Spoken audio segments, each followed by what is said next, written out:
Coffee in Tow is an interactive world news podcast, a dynamic and engaging live show that streams across multiple internet radio stations worldwide. This podcast brings you real-time news updates, in-depth analysis, and interactive discussions on global events, making you a part of the conversation no matter where you are. With a diverse range of expert guests and listener participation, it's your go-to source for staying informed and connected to the world. Coffee in Tow is brought to you in part by Lormel Skin Food. Log on to lormelskinfood.com. Discover the range of natural skincare solutions. Indulge in the radiance of natural and organic beauty with the best natural and organic soap bars, whipped soaps, body butters, and oils. All 100% natural products. Lormel Skin Food for a natural, beautiful you. The world's best coffee from our farms to your cup. It's Grand Coffee House.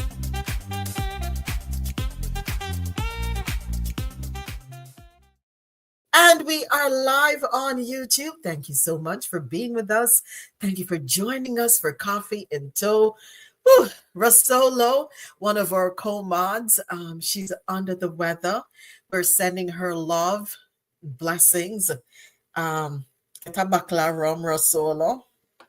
Get a bakla rum. It will purify the body. And by tomorrow, you'll be just fine. Drink up some chicken soup. See to it that you're taking your vitamins, C, D. If you know what you have to do. Drink some tea. Yeah. Some lemon tea. What else again? Oh, if your throat is off, make sure you have some rum with honey and lime. Yeah, right. That's all. Do we have any other recommendations that we can send it to RoSolo so she can hurry up and kick the flu to the curb? Any other? Hey, Ja, what's up? Good morning. Why you sound so low, Ja? Why you sound so low?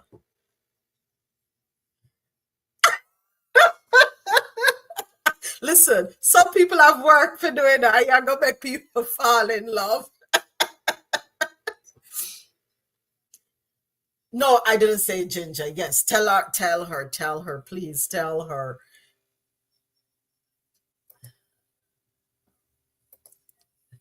Yeah, we not make flu beat, we beat flu. Yeah, make it fly away.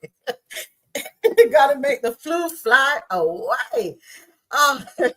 RoSolo, feel better. Ja, how are you doing? How's the weather over there in Houston, Texas?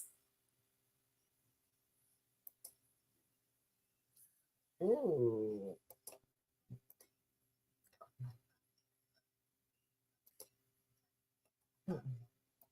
Yeah, we're tropical people, right? And the sun brightens your life. It does something to you, seeing that sunshine. Yeah. And then when you look at your plants too, right? Like, yeah. Too much water is not good for them either, you know?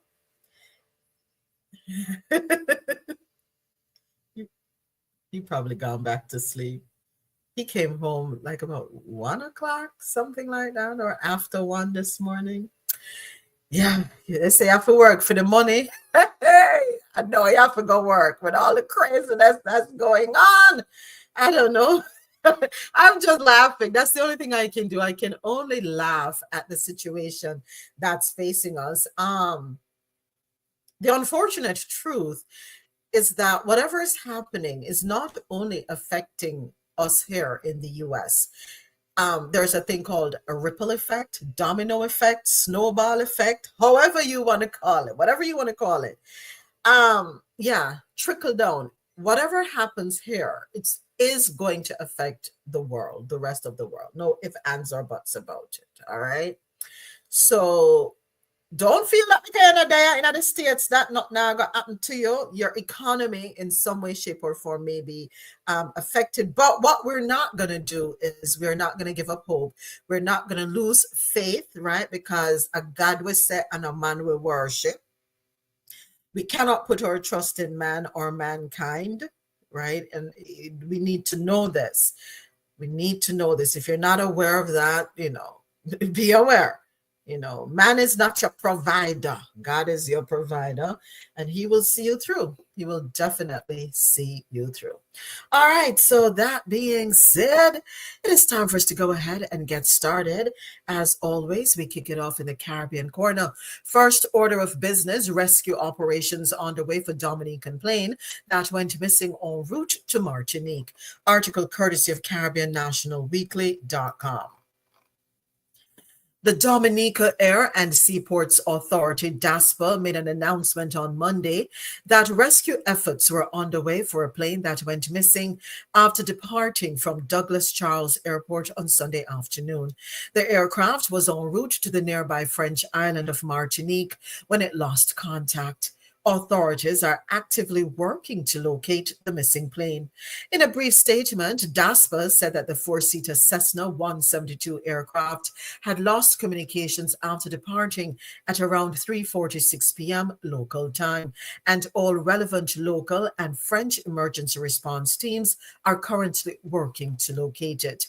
It gave no details as to how many people were on board the aircraft, which is described as a single-engine fixed-wing aircraft and is the most produced aircraft in history, as well as being a popular choice for flight training. One resident told reporters that she heard when the plane passed over her house, saying that plane has an engine problem and it fell down between Rivière-Sirique and La Plaine. Circle around there, they may get the plane there. So I'm hoping that they have located the plane. I'm also hoping that the whoever was on board, I'm hoping that that person or those persons are safe. Really hoping for the best. All right, we're going to keep hope alive, as they say. It's time for us to hop on over to Grenada. Grenada offers citizenship by invitation through CBI. So I know last week we spoke about the CBI program where you can spend over $235,000 to acquire your citizenship, your Grenadian citizenship. And this is either through funding some program, or you would purchase real estate, invest in real estate, right? Well, now they are offering citizenship by invitation. Yes. So let's go ahead and look at this article, courtesy of nowgrenada.com.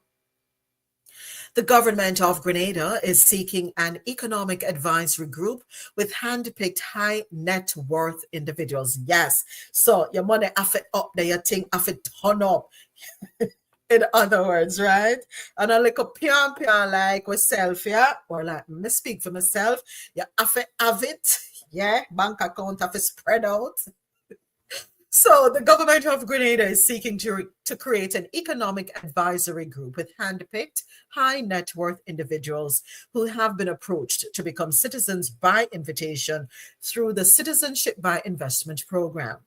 The Investment Migration Agency Grenada has teamed up with Archon Capital and Forbes Global Talent to offer high net worth individuals the opportunity to invest in Grenada's citizenship and provide ongoing advisory to Grenada's Prime Minister.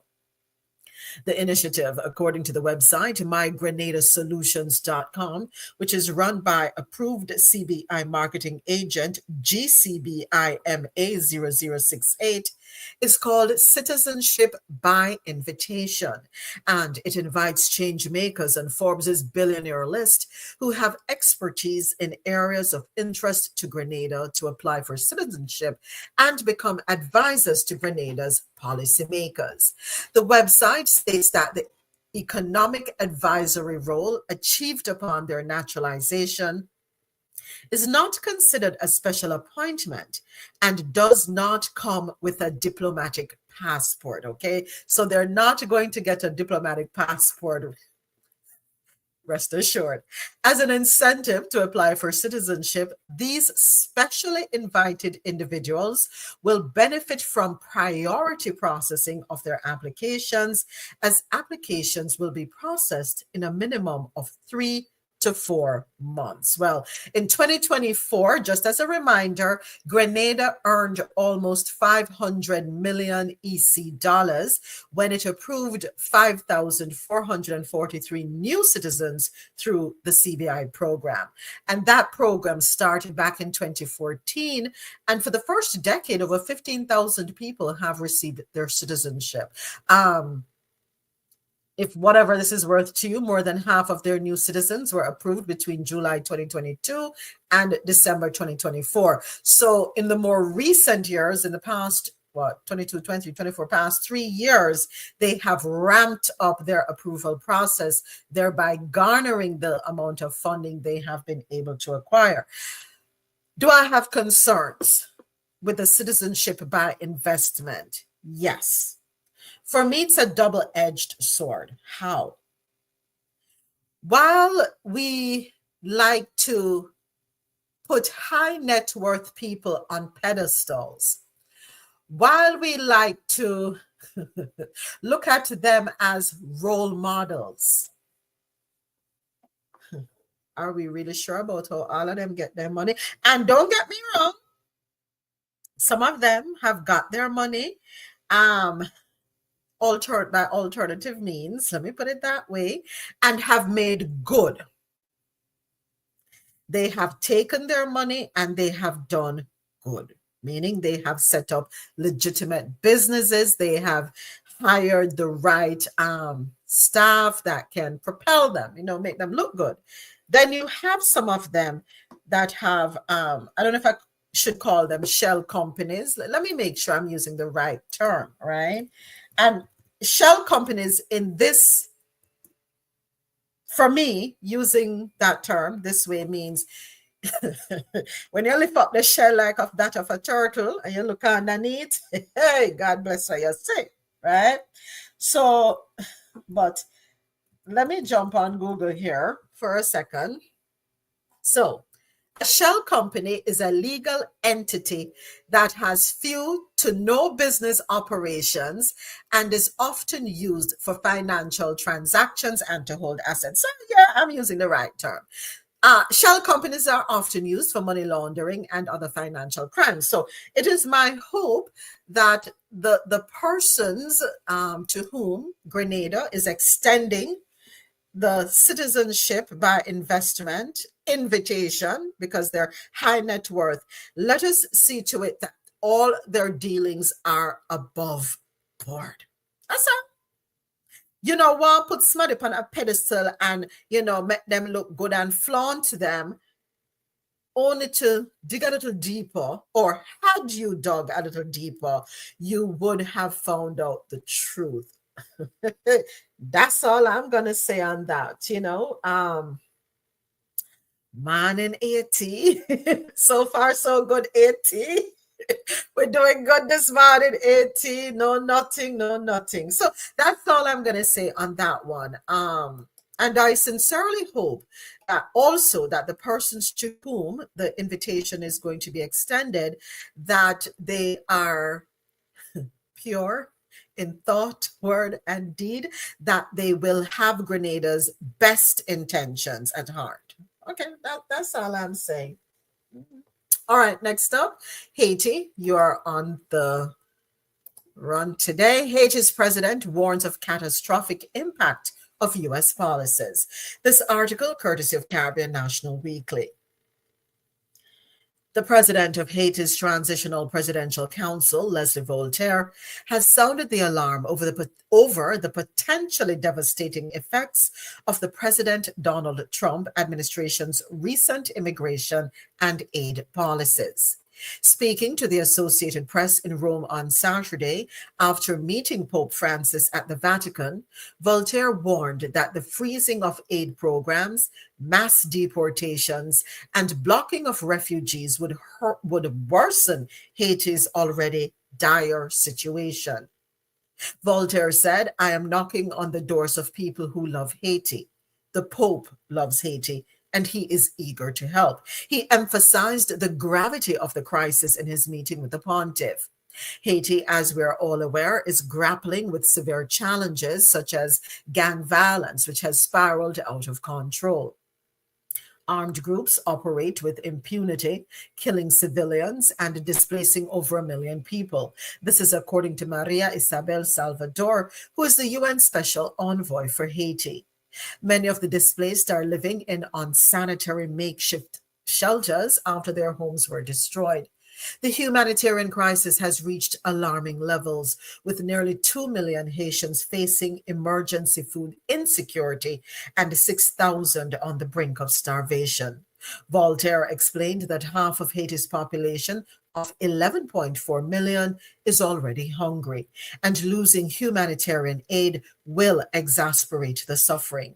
The situation will be catastrophic, he warned, referencing the Trump administration's stance. How many times, Morning Geely, how many times have we spoken here about Haiti? How long has the UN been in Haiti? You know, I know I've looked this up several times, and yes, it should be embedded in my head right now, but it's not. It's not too many things to remember. So let me go back on Google. How long has the United? See me Google it so much that all my type is how long, and Google populate the rest for me. Make we break it down. Make we broke it down. Well, according to Google, and somehow this looked like it has been altered. But anyway, let me go with what they have here. The United Nations has been in Haiti since the early 1990s. So let us say 1990. And we know it's long before that. We know that. No ifs, ands, or buts about it, right? So make we do this. What year are we in? 2025. I make we say 1990. 35 years. In 35 years, I need a report from the United Nations. What have you accomplished there in your peacekeeping operations, I should say? So since the early 1990s, there have been multiple peacekeeping missions in Haiti. It's time we get a report. It is time we get a report, because what this sounds to me is that, or what it sounds like to me, is that we are on the hamster's wheel. Because it's 2025, nothing has been accomplished. Things calmed down for a while, I will say. But then 2021 came around with the assassination of Jovenel Moise. The entire truth we'll never know surrounding the circumstances. We'll never know the entire truth. There are a lot of questions. And the questions we have are because of what is put out in the media. And, you read the various articles and something not seem right. There are some missing pieces to the puzzle, so to speak. But it's 2025. The unrest, the most recent unrest, began in 2021 with the assassination of Jovenel Moise. All right, 4 years. What have you accomplished, United Nations? What's the report? We just keep hearing the same thing over and over again. I don't know if it's just me. We're constantly hearing catastrophic food insecurity, brink of starvation, homelessness, alarming levels, civilians being killed, displacement. We hear the same thing over and over and over again. And it seems as though we keep appealing to the same bodies over and over and over again. We're a broken record. Those who are crying out on behalf of Haiti, you are broken records. Stop. They're not listening. It's, sometimes you hear something and you're like, yeah. Okay, that's what it is. Stop appealing to the same bodies that you're appealing to. I have a question. If the United Nations were to pack up and leave Haiti, would we see a difference? because I don't see any positivity out of it. And Una can tell me if I'm wrong. Una can tell me if I'm wrong.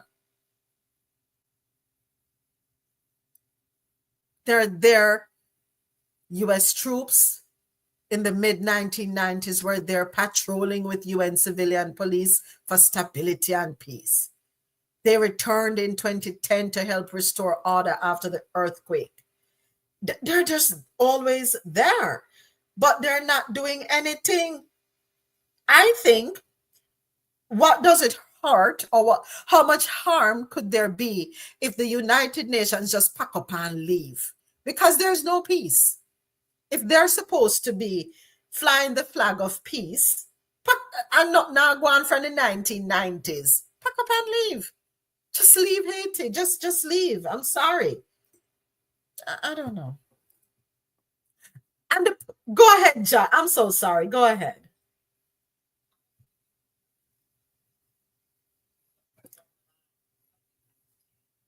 Yes.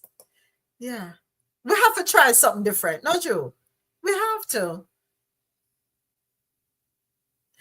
And it seems as though nobody's listening.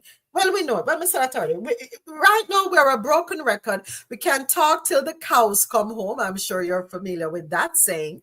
We can talk till the cows come home. We can talk until we're blue in the face. Nothing is happening. Nothing. You could have sent envoy after envoy and nothing. I don't know. As I said, and I have said this several times, my biggest concern when we talk about the killing of civilians is that we're killing each other.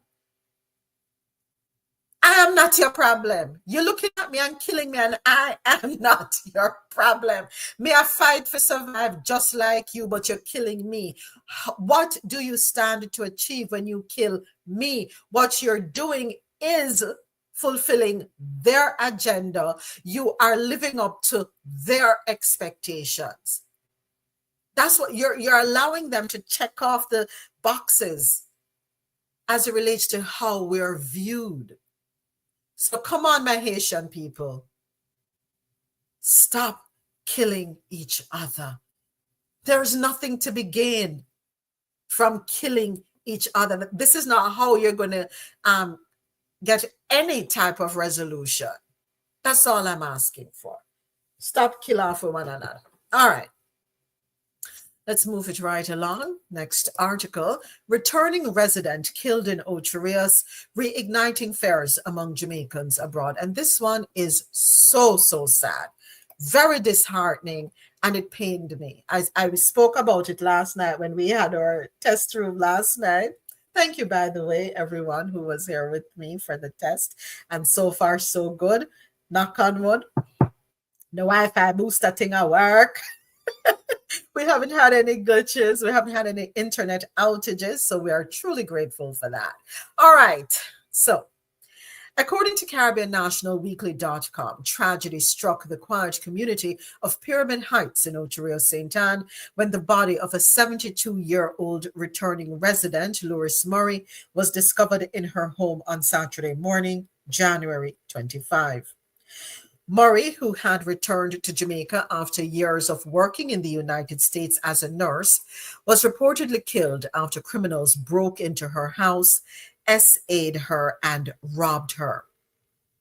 According to Senior Superintendent of Police Dwight Powell, head of the St. Anne Police, Murray's body was found by her helper in the living room with an electric cord wrapped around her neck. 2 vehicles belonging to the deceased were stolen, but later recovered in different areas of Ocho Rios. The horrific crime is believed to have occurred sometime on Friday. Murray had returned to Jamaica with hopes of enjoying a peaceful retirement, investing in farming, and raising chickens on her property. Her daughter, speaking with CVM TV, expressed deep anguish over the circumstances of her mother's death. And I do have a soundbite here.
Not sure what happened there.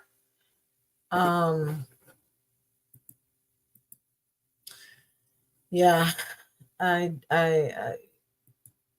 she's right. She's not the first person this has happened to, and it is such a shame. Such a shame. And whenever we hear one of these stories, of course, those of us in the diaspora have great concerns. So living in a gated community, or it really don't matter. It really doesn't matter.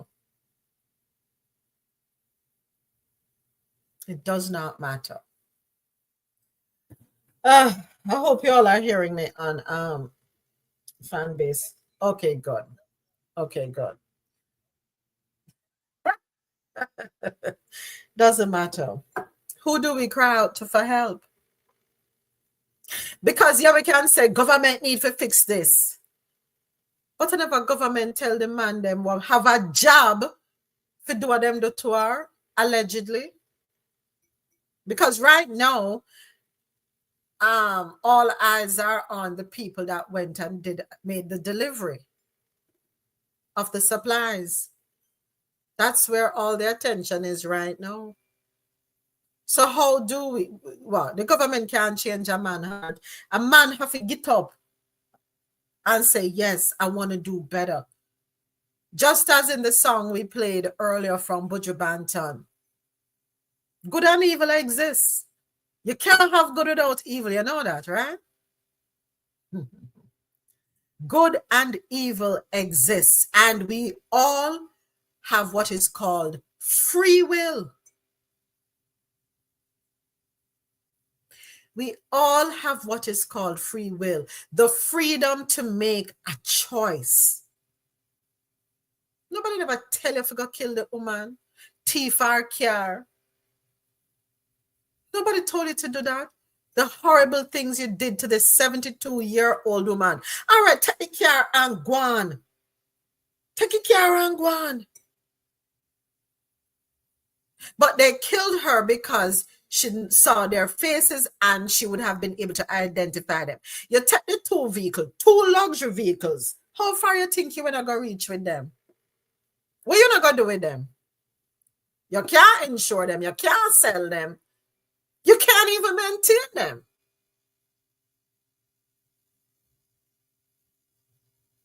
72 years old. Work all our life and a that another to the woman. Because a ready eye, bad man, and grudgeful.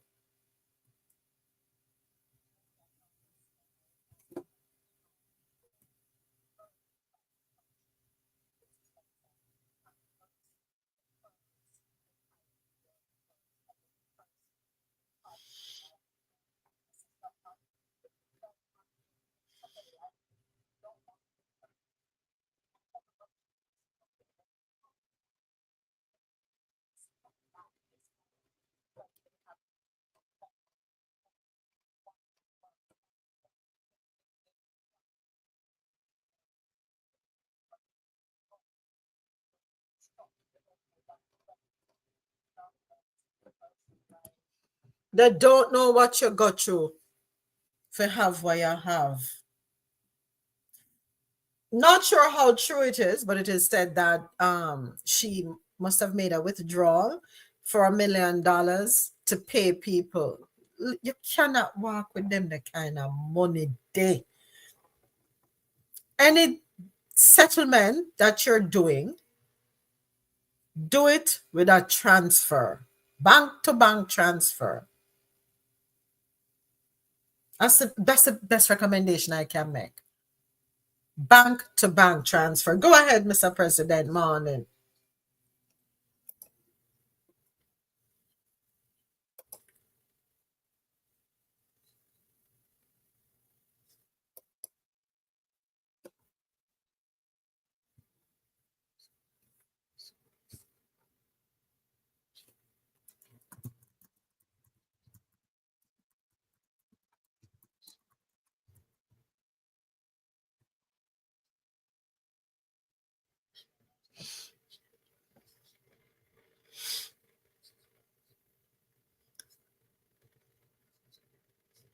All right, hold on a second, Mr. President. Ja is saying that she's not hearing on YouTube or fan base. Anybody here on YouTube, let me know if you are hearing or not. Please let me know. Let me check something here real quick. Okay, so everything is okay on my end. Anybody else? Let me know if you're not hearing. Please let me know. Check YouTube for me, please. Let me know. I'd appreciate that. Thanks. Anybody else hearing on fan base? Everybody, well, I know, Mr. President, you're hearing. Anybody else having audio issues on fan base? Okay. All right. Perfect. And I just heard YouTube. All right. So we're good. We're good. All right. Thank you, Ja. I'm not sure.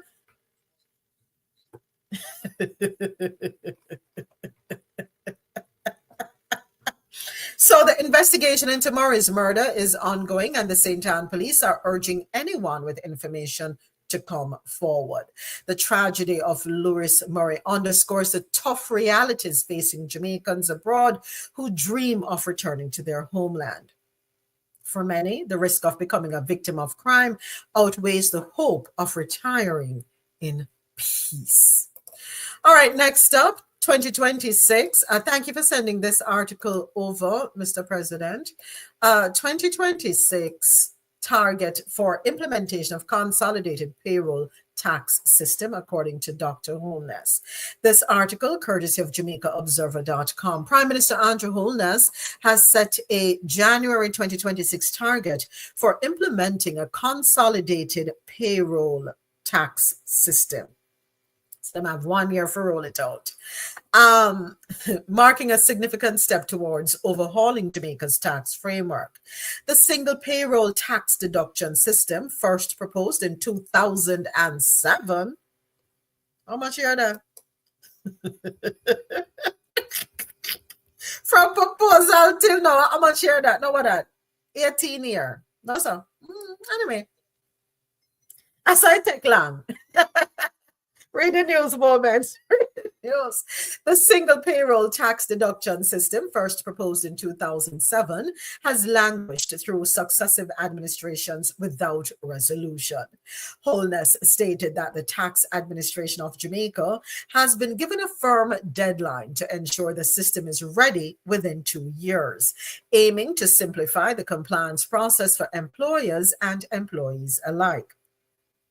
The single social contribution system has been discussed for far too long, meandering through successive administrations without getting done. By January 2026, we intend to change that, Holness stated.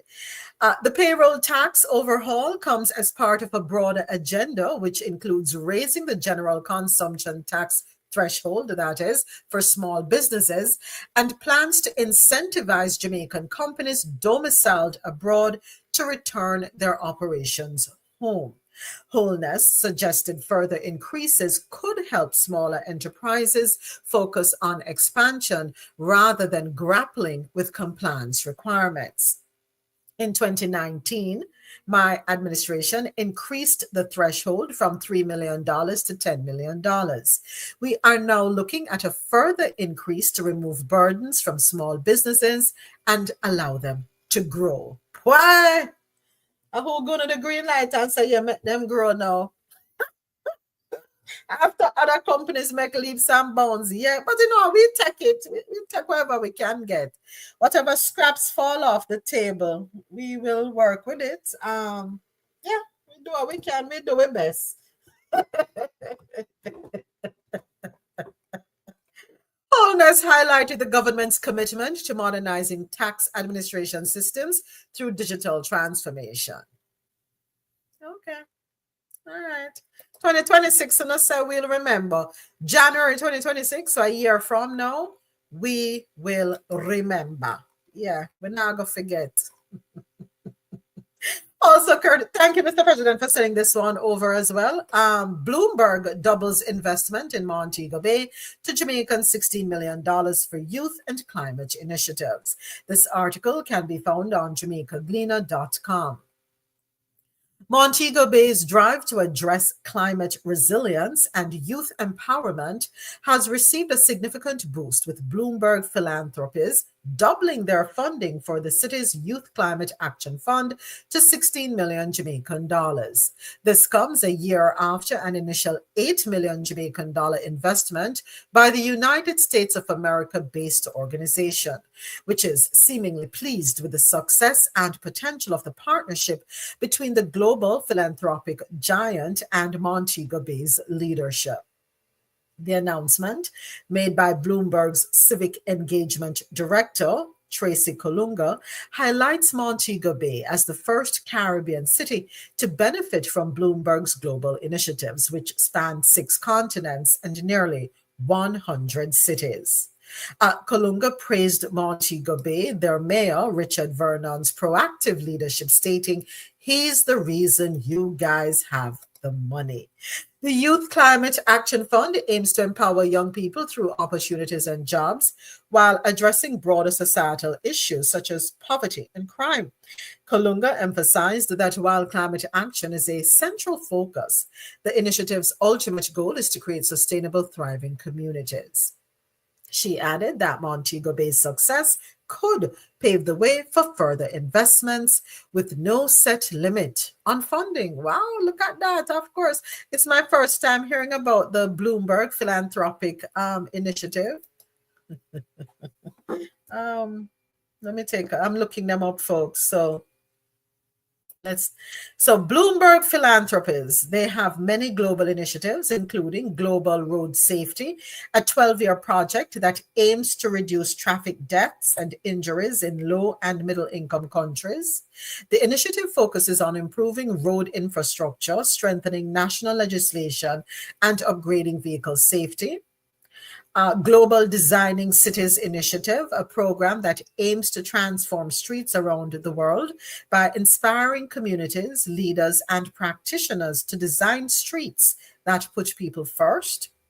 Global Clean Energy Transition, a program that aims to accelerate the transition from coal to clean energy, improve air quality, and protect ocean ecosystems. All right. There is the COVID-19 Global Response Initiative, Curbing Global Tobacco Use, a program that supports tobacco control laws that have helped cut global cigarette sales per capita by 25% since 2007. They have a program reducing US e-cigarette use. Another one, Better Data, Better Policies. That program improves the collection and use of critical health data in low and middle income countries. Bloomberg Philanthropies also focuses on arts, education, government innovation, and public health. Anybody else was familiar with them and their initiative? I learned something. Thank you, Mr. President. Go ahead, James. Morning, James. Morning.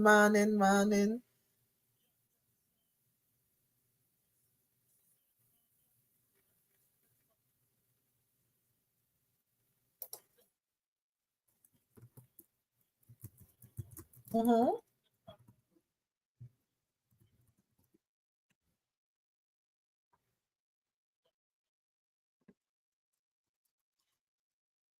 Okay, so hold on a second, James. Thank you for letting me know. What are some of the initiatives he's doing there in Canada? Is it the same around the same things?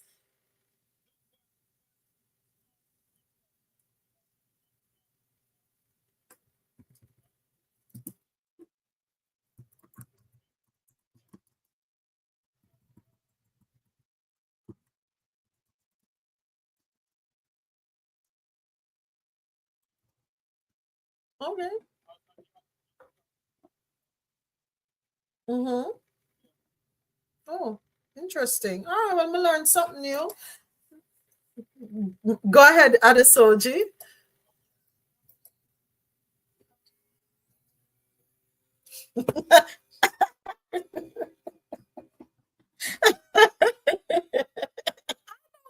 It's coming. Uh-huh. Mm-hmm.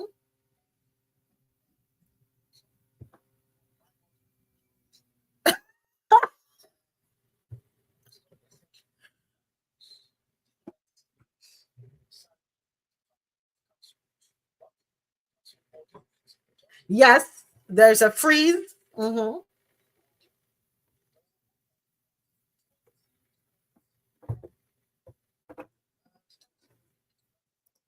Mm-hmm.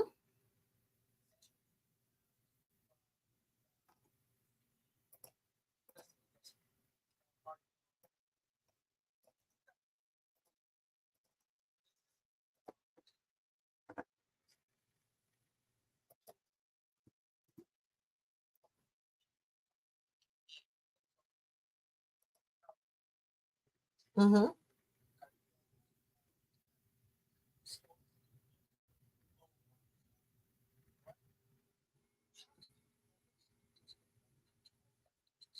Mm-hmm.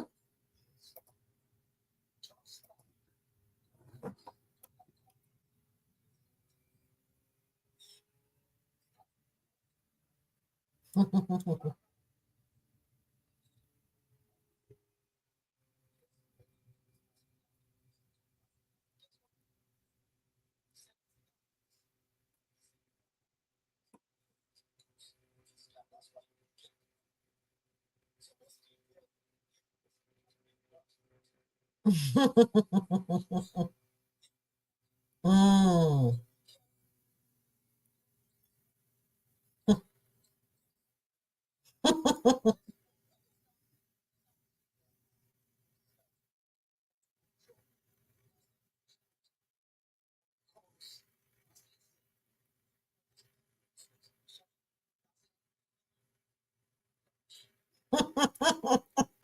You know, Adesoji, I share your sentiments, but I was trying my best not to think that way. I'm really trying. It's that struggle. Yes, it is a struggle for me because too often we have seen stories where down the road, there was something sinister beneath all of that. So forgive me, but history has embedded itself in my memory.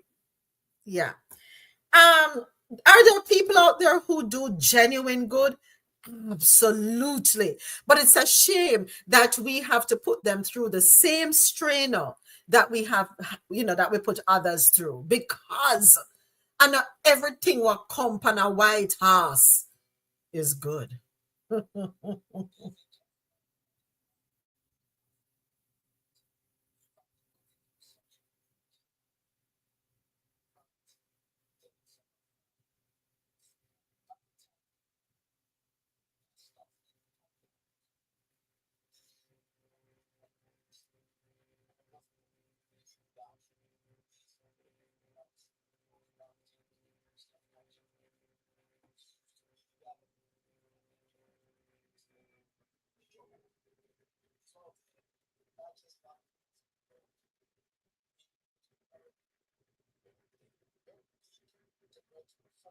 Mm-hmm,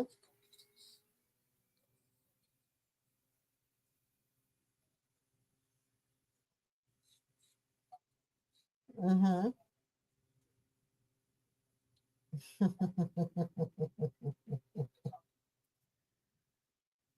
I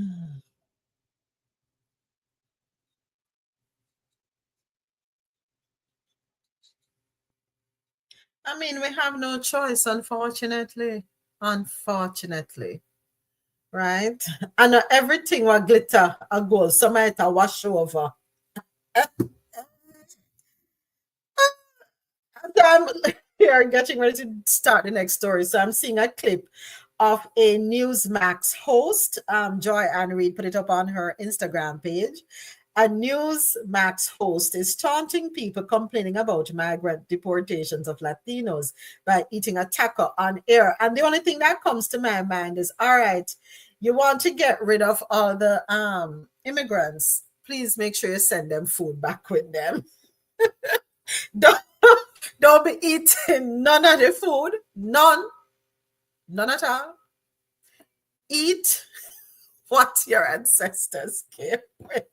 You tell some these people are hilarious. But anyway, yeah, I stand with you on that, Adesoji. I do. I'm very skeptical, and that skepticism may lead to my no, it's not going to lead to my downfall, not at all. Because you know what? It's discernment too. It is discernment. Yeah, and I'm grateful that it was embedded in me not to be nothing be easily swayed. There's another word. Yeah, not to be impressed or swayed by things from nobody. I was taught that from very early, and I'm very grateful for that. Very grateful. Next up, Jamaica's finance minister to address diaspora in Let's Connect virtual town hall. This article, courtesy of CaribbeanNationalWeekly.com.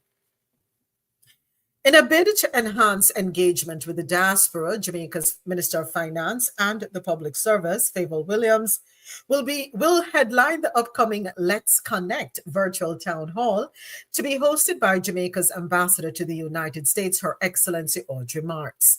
The highly anticipated session is set for Thursday, January 30 at 7 p.m. Eastern, and comes as Jamaica unveils a series of ambitious investment opportunities worth billions. So, folks in the diaspora, whether you're in the States, Canada, wherever you are in the world, tap into this. It's going to be Thursday, January 30. I need to set my alarm because I really want to hear what I probably need to put on a pot of coffee. I really want to hear what Favour Williams has to say. And the panel, I'm not sure who else makes up the panel, but anyway, let me keep reading. So Thursday, January 30 at 7 p.m. And that's this Thursday, folks. This Thursday. Yes, we're almost at the end of January already. Look at that. Let us get the information we need when we talk about investment opportunities in Jamaica. The Jamaican diaspora has been the bedrock of our nation's development, stated Ambassador Marks, emphasizing the importance of maintaining transparent communication channels with Jamaicans abroad. Through this forum, we are committed to providing our people with direct access to the most current and accurate information about their homeland. Minister Williams, who oversees Jamaica's financial framework, is expected to address key concerns stemming from the recent SSL scandal. Whatever if you talk the truth about that scandal there. But anyway, keep it moving, Moment. She will also outline the government's strengthened measures to safeguard the island's capital markets. Her participation is aimed at restoring confidence in Jamaica's financial sector, which continues to demonstrate resilience despite global challenges. Make we see what questions people are gonna ask when the SSL thing come up, cause me I gonna have my popcorn and wine when me I watch the circus. But you know what? Keep moving, girl. Keep moving. The town hall will highlight several lucrative investment opportunities, including the government's planned divestment of its $10 billion stake in Trans Jamaican Highway Limited, the strategic sale of business process outsourcing, which is known as BPO, those assets held by the Port Authority of Jamaica, and the anticipated initial public offering of WIP Energy Limited. All right, hold on right there, so stick up in. First time hearing about WIP Energy Limited. I'm going on Google. Yes, yes, I am. And I know say if me have questions, me I go seek the answers. So WIP is West Indies Petroleum. All right, there we go. It's a leading integrated energy company in Jamaica. It has two subsidiaries, WIP Energy and WIP Terminal. So you can jump on the website, westindiespetroleum.com, to learn a little bit more about them. WIP Energy is the market leader with respect to sale of fuel to independent gas retailers. Okay. All right. Just wanted to make sure. It's not no overseas company. But then again, might dig a little deeper, we find out something else. All right. Additionally, with evolving U.S. immigration policies impacting Jamaicans at home and abroad, the forum will feature prominent Jamaican immigration attorneys Siku Clark and Andrew Francis. Their expertise is particularly timely as sweeping changes to immigration regulations under U.S. policy continue to affect citizenship applications, visa processes, residency matters, and deportation concerns. And before I forget, I saw a video from an immigration attorney yesterday on TikTok, and she's advising if you are a U.S. citizen and you are picked up by ICE, right? When them are sweet because them have quota fulfill. If you are picked up by ICE, do not get an immigration attorney. You need a civil rights attorney. Again, her advice is that if you are a U.S. citizen and you get picked up by ICE, you need a civil rights attorney. Just bear that in mind. All right. So Let's Connect is part of an ongoing series and has become an indispensable bridge between Jamaica's diplomatic mission and its citizens in the United States. All right. I'm interested in this. Again, it's going down Thursday, January 30th at 7 p.m. Eastern. I want to hear what these ambitious investment opportunities are because them said them were billions. I want us to all eat a slice of the cake, get a slice of the pie. I want us all to have a stake in our country. Let us see what opportunities there are, if they are appealing to you, if not to you, to someone else. All right, share this information. Where is it? Where do we go to? Hold on. May I try to see here? Did I say where you say? All right, so I need to look up where we can find out. Let me pin this because where do we go to watch this? That's an important question. All right. Next up, thank you. Go ahead, James. Go ahead. I'm sorry. Go right ahead.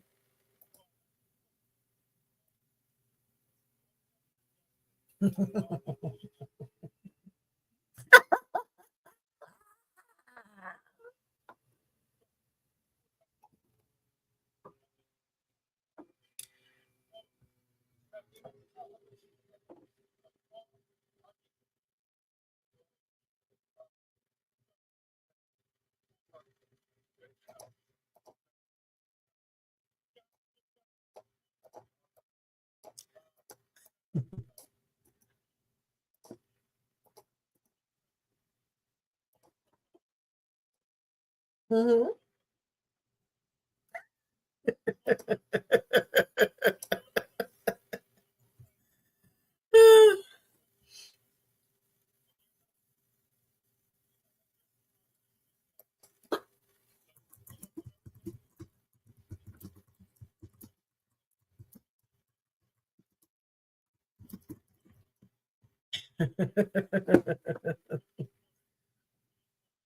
Mm.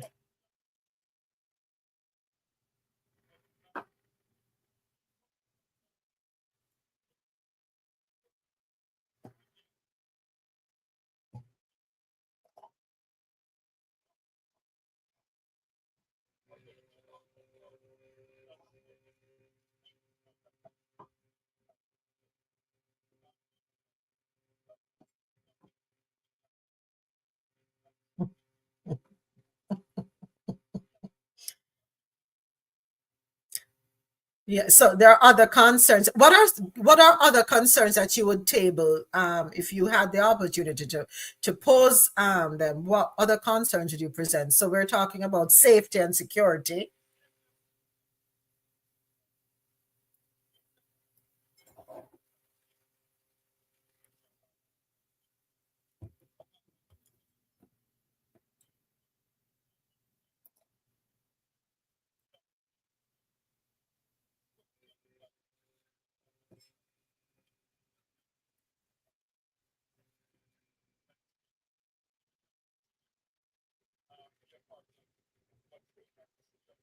Mm-hmm,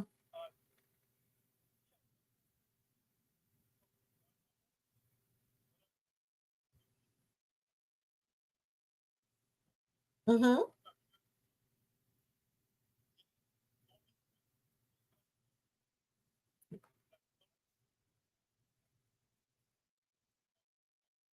mm-hmm.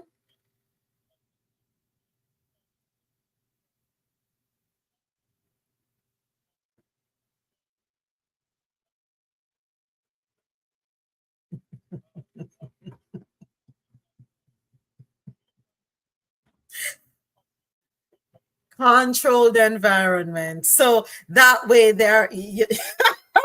so you're not getting a true sample of the folks in the diaspora. Then what I'm hearing from you, James, is because of the hand selection process, that they can temper the questions that are going to be posed, right? So it's like putting a bow on a situation.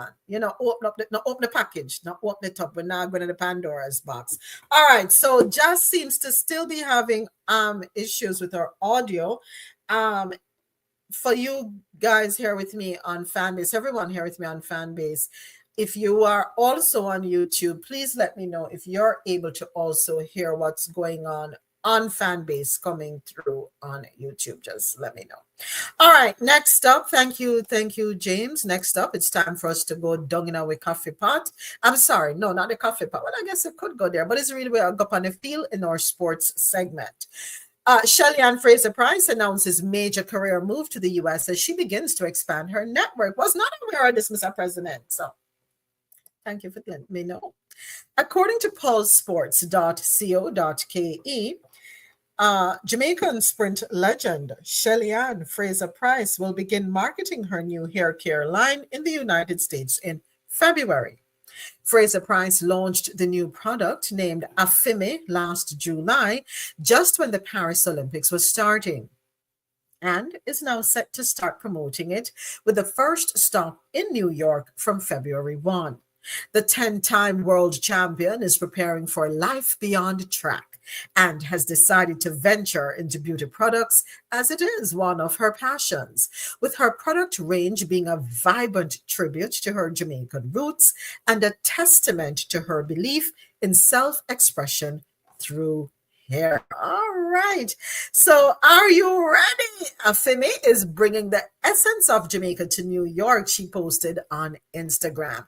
Join us for an exclusive Afime pop up shop at Shopify New York from February 1st to February the 2nd and experience Shelly Ann's vision for redefining hair care. Discover the Afime 8-step system crafted with premium natural ingredients to nourish and care for all hair types. 2025 is about getting our hair back on track, and Afime, meaning it's mine, yes, in Jamaican Patois, is a love letter to beauty, strength, and heritage. The press store will help familiarize the hair care line with its would-be customers in the United States before its grand opening that will be held in Jamaica at a yet-to-be-known date. During its unveiling, Fraser Price said the product line is inspired by the lush landscape of Jamaica, a nod to the natural resources that define the region. And she also added, I've designed these products with you in mind to keep your hair feeling and performing its best no matter what comes your way. So,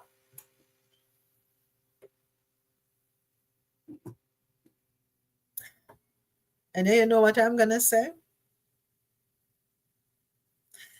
Has anybody seen Shelly Ann's hair? Just asking. I'm being very honest.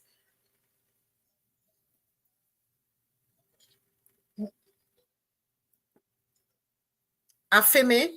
By the way, aren't you supposed to send me a list of the things that you need me to send you the links for? Okay. Afimi. Afimi.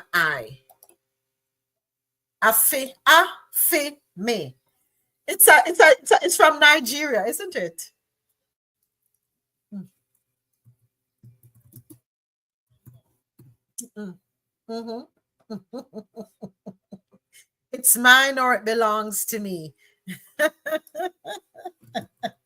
Yep, Afime. I have never seen her here. Every time I see her with a wig on. So I don't know if she uses the products and how they work. I don't know. I really don't know. Um,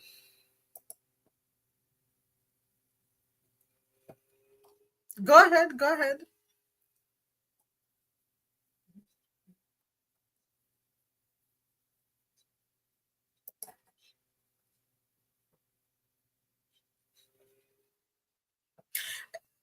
I'm here for it. I'm here for it. But I have an issue though. You cannot be selling me something that is good for my hair and my scalp, but you're wearing a wig. That's my problem. I'm sorry. No, this is about for natural hair. I'm not, I mean, I'm seeing image. Okay, so I'm on the Instagram website. I'm seeing people with braids. Okay, that I can see through. But she's the face of her brand, right? And she's holding up a bottle. I'm not sure if it's the conditioner or whatever, but you're wearing a wig. And I'm saying, for me personally, and I mean, Shelly Ann, me love you. Me love you, Shelly, and you have accomplished a lot. But at the same time, I'm going to keep it real. Holding up a bottle for natural hair while wearing a wig, am I going to? Me no, I don't get it. Because the wig is not your natural hair. So how the two got together? Well, but as she hired a publicist, I have to blame her. No. But you're paying the publicist.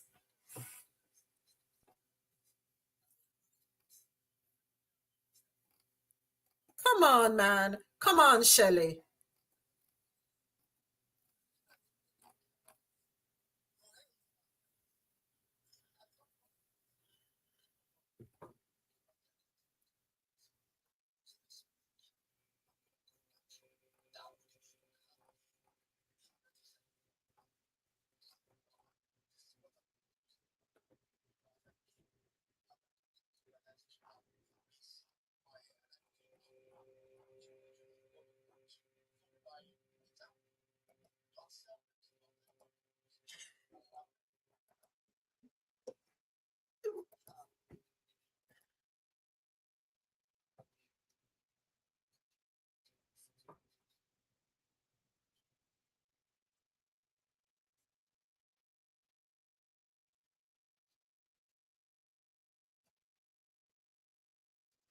Thank you. Because I'm on her Instagram page, Mr. President. Beautiful packaging. Awesome job. Perfect. Have it in the bag. Yeah. Me walk in a store, me I go cup it because the packaging looks good. I'm gonna buy it because it's Shelly and Fraser Price. But then when I go to your website, when I go to your Instagram page, you're displaying all these products, but you're dolled up wearing a wig. I'm sorry, that's where you lose me. They dropped the ball. Her marketing team should have encouraged her to show her natural hair.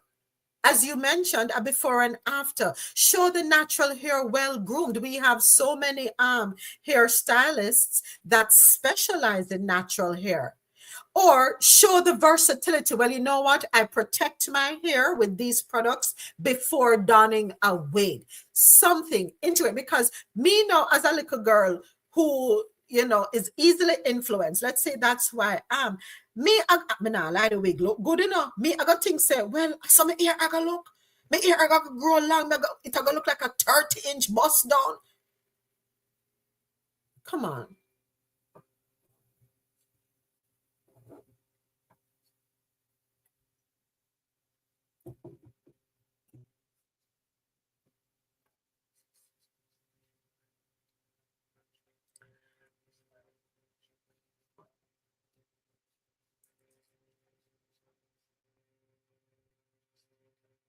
Yeah,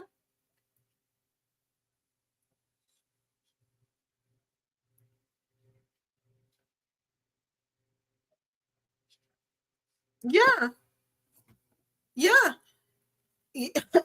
Yeah, back to her marketing team, her publicist, everybody, y'all dropped the ball. You did not guide her, or if you guided her, she did not heed.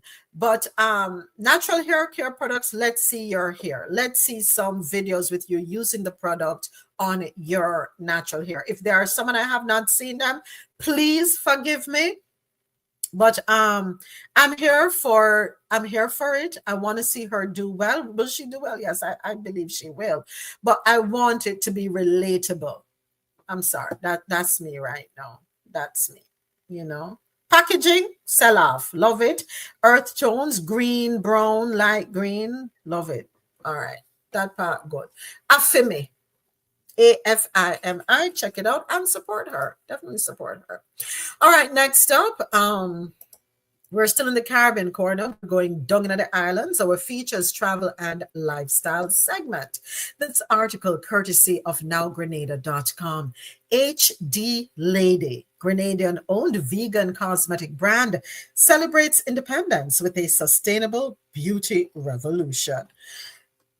In celebration of Grenada's independence, HD Lady, the island's first locally owned vegan makeup and skincare brand, before me even, I'm sorry, going back to Shelly and Fraser Price. At first, when I heard Afimi, I honestly thought it was a line of wigs because I know at one point she was doing wigs and yeah, at one point she was doing wigs. So I thought it was a line of wigs that she was doing with the products to maintain the wig. Yeah, sorry. I had to get that out. Sitting on my chest. I'm now going to make my chest tight, not becoming I get it off. All right, back to Grenada we go. In celebration of Grenada's independence, HD Lady, the island's first locally owned vegan makeup and skincare brand, is leading the charge toward a more sustainable future with the launch of environmentally conscious initiatives. Among these efforts is the introduction of refillable powder options, enabling customers to reuse their existing powder cases and significantly reduce waste. Melissa Jones Gittens is the founder, and she said, our aim is to inspire our customers to embrace sustainable beauty practices. By offering refillable options, we encourage them to contribute to reducing waste while still enjoying the premium quality they expect from HD Lady.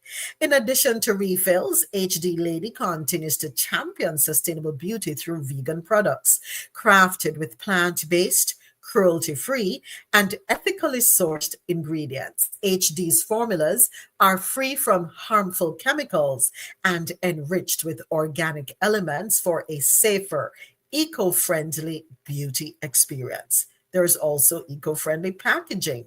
The brand uses recyclable and biodegradable materials to minimize environmental impact. Paperless practices. By leveraging digital tools, HD Lady reduces the need for printed materials while incorporating recyclable materials in their packaging. Energy efficiency. The business operates with energy saving appliances to lower its carbon footprint.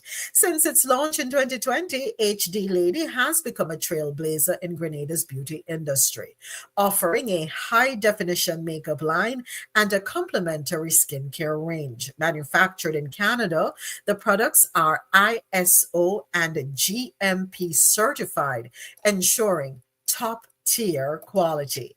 They are also paraben free, gluten-free, and safe for sensitive skin, with added benefits from skin-friendly ingredients like hyaluronic acid. I always hear about hyaluronic acid to make you look younger forever. Vitamin E, chamomile extract, and green tea extract. So, congratulations to the brainchild of HD. Well, I should say HD Lady being the brainchild of Melissa Jones Gittins. She's also a former educator at St. Joseph's Convent, and that more likely is a Catholic school in St. George's, and a banker who transitioned into the beauty industry.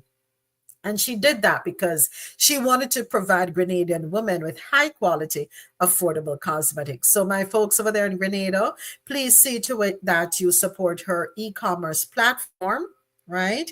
You can shop 24/7 with local and international delivery options. All right. So, congratulations on this launch, Miss Melissa. I wish you well.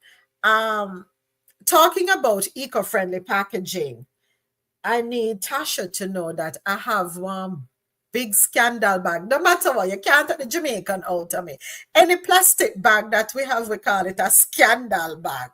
I have a bag filled with bottles that I refuse to put in the recycle trash. I need to get them back to Tasha so that we can get the things them refilled. I don't know if I'm the only one. Do you easily toss bottles out when you're throwing them? Yeah, we need to talk to Tasha because we find it hard to put them in the garbage for recycle. I would rather send them back to her so she can refill my stuff when I'm purchasing. She just grab a buckle and send me my things. Yeah, that's how I am. It's funny, I find it hard to part with containers that I find we can recycle. Um, Coffee bottles that the coffee come in. I don't part with those easily. I use them for oil. When you fry anything or you have anything that you don't pour down your kitchen drain, I put them, I keep the bottles and I fill them up and then I will get rid of them. Plastic bags. I'm not buy a garbage bag unless it's the big ones that you put in your tall kitchen bags. But I have a little garbage bowl that I keep on my kitchen counter, and we fill that up and then we tie up the bag them, and I use them to line the garbage cans in the bathrooms. Yeah, I'm heavy on recycling, repurposing. Uh, down to flower pots. When I purchase a plant, I don't throw out the pot, the plastic container. I have a whole stack of them on my back patio inside the storage container. Yeah, I don't know. I don't know if it's a good thing or a bad thing. I'm not quick to dispose of anything that can be recycled. Um, haven't bought Chinese food in a long time, but sometimes you get Chinese food or takeout, and the containers are reusable, recycled. Yes, child, I have one cupboard full of them, container and everything. So anybody come to the house and they want to take away something, I have a container there to give them. I believe in recycling and keeping as much as we can out of the garbage dumps. Go ahead, Mr. President. Go right ahead.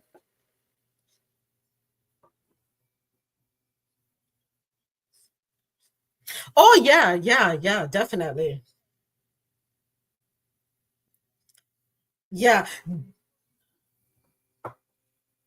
but you don't want to heat. I don't heat in them. Do not heat in them, folks. You can use them. You can cut up your seasonings, put them in there. If you take fruits, you want to take fruits on the go with you, or you want to do meal planning, say you want to make some salads. But in terms of reheating, Mr. President, that's a no for me. That's me. That's me. But yeah. Yes, yes. Yeah. Yes, yes, yes, yes, yes. I agree, folks. Pay attention to the markings, all right? So, yeah, I need to get my things back to Tasha. I like this where you're able to get your things refilled. I do appreciate that. All right, so that story wraps up the stories out of the Caribbean corner. Now it is time for Las Noticias, stories out of Latin America. 1 minute Manhattan, the next one. What is it? Oh, we're up to 72 degrees now. And then this, what I call it? Ring light in front of me, which is annoying the life out of me. The things that aggravate me, right? But anyway, we keep it moving. So our first story, COP30 in Brazil, set to spotlight developing countries' climate finance needs. We also have, could the US have a trade war with Colombia? That's a TikTok video. I chuckled when I think I can take off my wrap now because it warm up. Yes. Sorry, folks who are in the cold weather. Sorry, but I'm bragging a little bit down here. We get our weather back. We get our weather back. Thank you, God. Thank you. All right. So thank you, Mr. President, for this one, according to Reuters.com. Reuters being nice to me, them allow me to see the article. As world leaders grapple with the U.S. withdrawal from the Paris Agreement, Brazil, the host of this year's COP30 Global Climate Summit, sees an opportunity to amplify the voices of developing nations in what will be a fierce dispute over who will pay for the global transition to cleaner energy sources. During last year's summit in Azerbaijan, a bitter fight that pitted wealthy nations against lower income countries ended with a pledge from wealthy countries to provide $300 billion a year to support developing nations by 2035. While the target is triple what the current target of $100 billion, while the target is triple what the current target of $100 billion is, it is only a fraction of the $1.3 trillion per year developing countries say are needed. The fight is likely to continue this year. It was already hard to get $300 billion with the United States in the negotiation. That's according to Andre Correa, the newly appointed president of COP30. He noted that under President Joe Biden, the U.S. implemented new policies to fight climate change and worked to strengthen the role of multilateral development banks, such as the World Bank, to increase financing of projects to curb global warming. Without all that action, Correa do Lego added, increasing climate finance will certainly be harder now. Any concerns with this one? Anybody want to share concerns on this one? Express your sentiments on this one? Okay.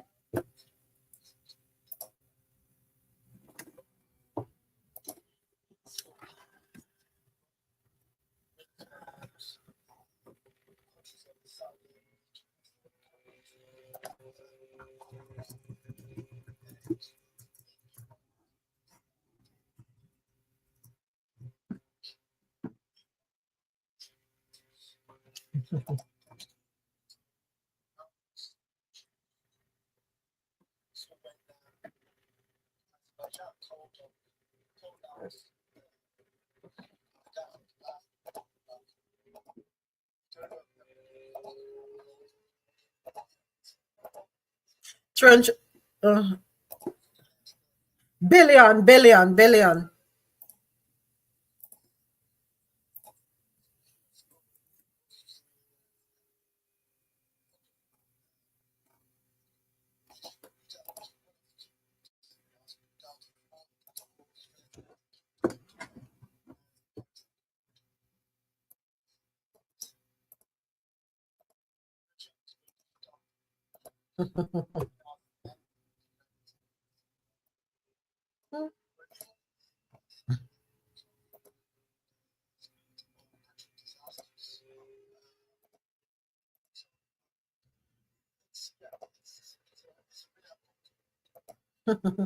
But is throwing money at the situation enough though? Aren't we going to have to change our behavior at the consumer level too? Because we have a hand in it, no?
You still having audio issues, Ja?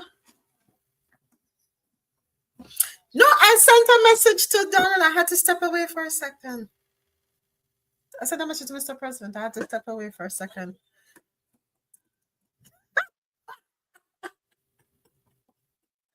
I changed my outfit, not wardrobe change. I had to get the thing off of me, the wrap off of me. But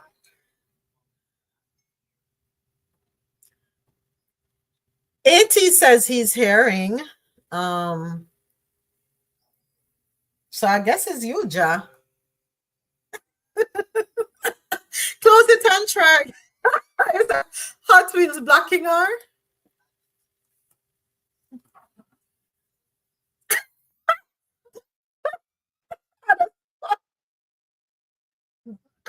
Opening and closing YouTube. Be specific. Ja, Adesoji, I do. You have to be very specific. You cannot leave things up in the air for Adesoji. I remember he was with us last night, so he did not get much sleep. Right, I am back with you on YouTube Live. Thank you to everyone watching there. Thank you to everyone listening online. QMZRadio.com. JadoRadio.com and MadMusicHouse.com. Of course, a big thank you to everyone here with me on Fanbase. And if you have not yet subscribed to the Coffee in Toe YouTube channel, I invite you to do so. And to make it easier for you, you can go to www.coffeeintoe.com and subscribe. All right. And you can also catch up on past episodes. You can listen to the podcast while you're on the go, all of that good stuff. Yeah. All right. So next up, what is, hold on. So we did which one? We just finished, oh, this next one. Could the US have a trade war with Colombia? I came across this video on TikTok and I was laughing. And I was like, interesting, never thought about this. And I said, you know what, I have to play it here because I want to hear everyone's perspective. Hold on, I went back to yesterday's runner show when we were talking about something. So bear with me, let me go back to today's the 28th, yeah. Let me go back to today's and play the clip. Where are you? All right, here we go. Let me turn the volume up so we can hear.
So when I saw the video, I just told you when I saw the video, all I could think about was Queen of the South. If you have not watched Queen of the South, this commentary right here doubles down on the truth that is there.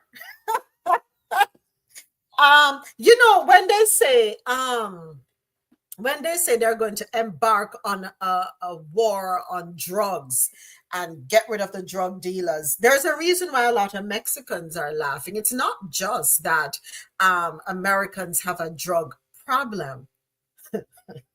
I think you know where I'm going with this, and they're going to find out who the biggest drug dealer is. Yes, Adesoji.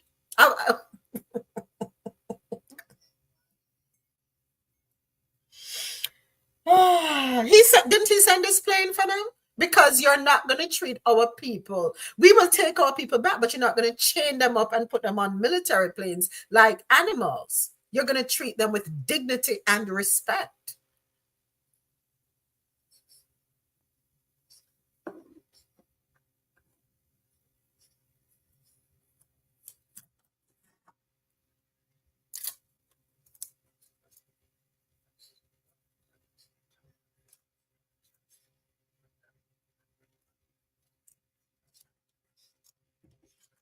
Mm-hmm.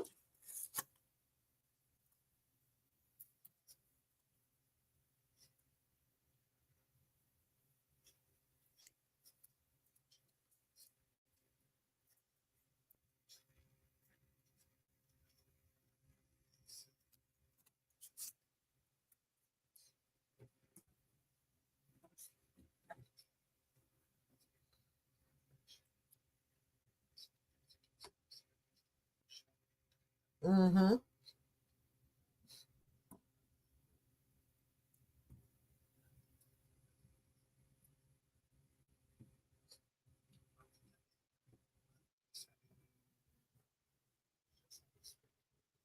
Mm-hmm.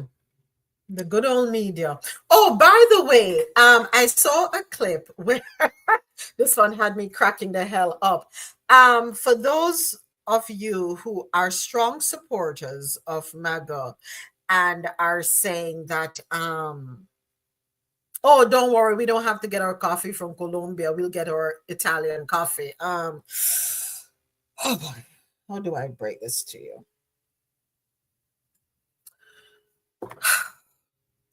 Italian coffee. Should we tell them Adesoji? Should we tell them? Should we tell them?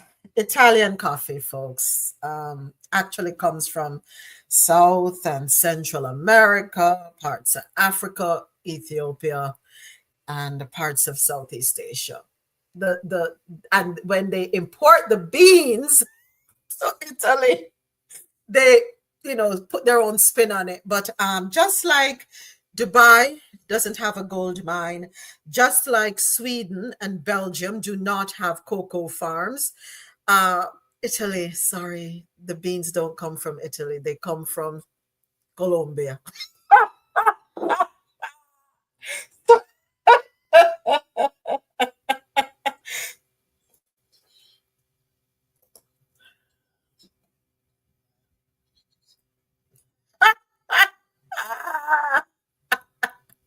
Oh Lord, so we have okay, so AT is saying that YouTube has no conversation moments. All right. So no, this is AT and let me check my settings again for YouTube because YouTube on this end. Okay, say something for me, please. Adesoji, say something. Let me see.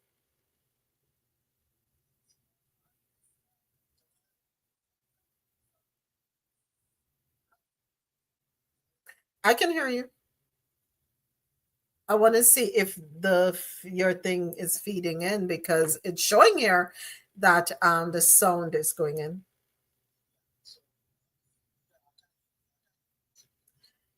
Are you hearing yourself on YouTube? You cannot. So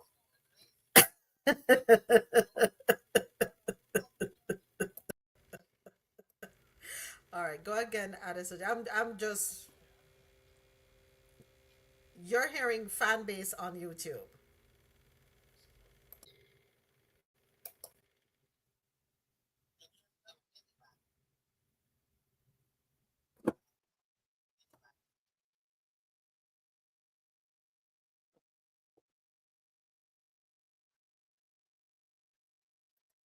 So well, and everything on my end is kosher. I'm checking all the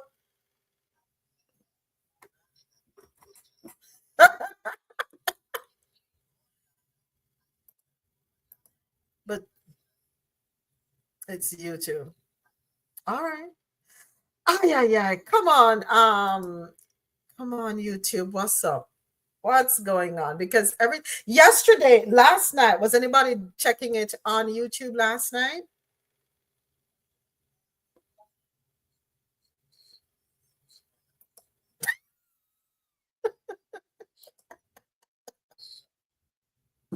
I can't with you and this boudoir. I really can't. You and your boudoir, your bedroom. All right, I'm trying because I know it's gonna be ridiculous for folks to be only hearing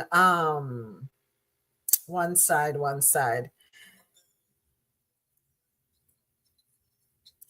Yeah, that's how I've been doing it all along. Nothing has changed.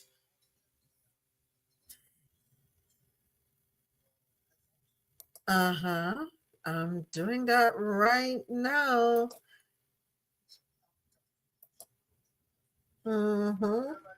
Is attached as the interface, the sound should also be that. So you should have the input and the output going through the same thing, going through the same interface. All right, and that's all set. So do me a favor.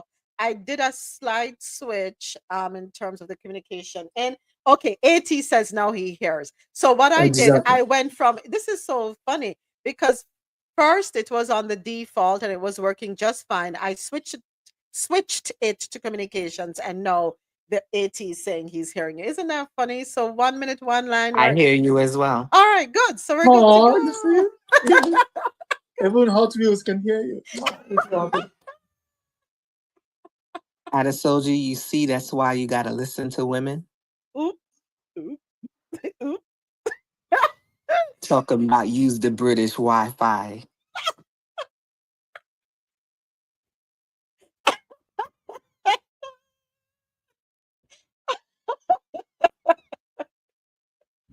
Adesoji, you okay? Don't let Jack come for you like that. Don't let Jack. All right, thank you, Jack. Thank you. So we fixed that issue. All right, thanks. Let's keep it moving. Yeah, so we're finished with stories out of Latin America. Yeah, but On the Italy does not Colombia, make coffee. Go right ahead, Mr. President. on the Colombia issue, a lot of people looking at the import exports from Colombia, which is not major in the scheme of things. Hmm. But what Colombia's offer that is an intangible is that the Colombia has the best relationship with the US in South America, Hmm. in that part of the continent, right? Hmm. So if the US muddy the water with Colombia, it's not simply a matter of import, export, it's a matter of influence. If you look at the number of collaborations the US have had with Colombia over the years, I think the US would suffer more than Colombia, especially with the Chinese bargaining for influence. And remember, I think the ambassador from China picked up on that and give this whole speech about how China is willing to work with the Colombians and have worked with them over the years and so on. You don't want to have a country like China Hmm. coming in and using soft power in Colombia That. because that will affect US foreign relation in that Hmm. region. Hmm. So I think that is the biggest catch here. Yep. I agree. I agree. Agree. Agree. Agree. All right, folks. It's time for stories on the international scene. And let me see here. Let me go ahead and change the banner on YouTube. Okay, so first up,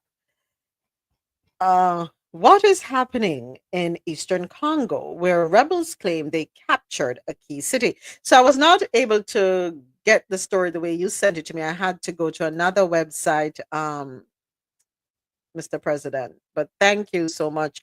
Let me go ahead and jump on this site. Okay, why aren't you opening up? Okay, here we go. All right, so according to pressdemocrat.com, Rwanda backed rebels claimed on Monday they captured eastern Congo's strategic city of Goma, the hub of a region containing trillions of dollars in mineral wealth that remains largely untapped. Analysts said M23 fighters aimed to control the city of about 2 million people and perhaps other areas in the region nearly 1,000 miles from the Congolese capital. It marks a sharp escalation in one of Africa's longest wars, threatening to dramatically worsen a dire humanitarian crisis. Hmm. The rebels' offensive has sent thousands fleeing their homes, in addition to 1 million displaced who are already in Goma, and stretched hospitals to the limit, with hundreds of wounded coming in every day as civilians get caught in the crossfire. Well, here's what you need to know about the conflict, according to PressDemocrat.com. The M23 group is one of about 100, yes, you heard correctly, 100 armed factions vying for a foothold in eastern Congo, where a decades long conflict has raged. Remember what I said earlier in the article? The hub of a region containing trillions of dollars in mineral wealth that remains largely untapped. All right, don't forget that. Let's keep it moving. The group, made up of primarily ethnic Tutsis who failed to integrate into the Congolese army, led a failed insurgency against the Congolese government in 2012. It was then dormant for a decade until its resurgence in 2022. Between 1996 and 2003, the region was at the heart of a protracted conflict dubbed Africa's World War, as armed groups fought over access to metals and rare earth minerals such as copper, cobalt, lithium, and gold. Up to 6 million people died. The conflict can be traced to the aftermath of the 1994 genocide in neighboring Rwanda, where Hutu militias killed between 500,000 and 1 million ethnic Tutsi, as well as moderate Hutus and Twa indigenous people. When Tutsi led forces fought back, nearly 2 million Hutus crossed into Congo, fearing reprisals. Tensions between Hutus and Tutsis have repeatedly flared in Congo since then.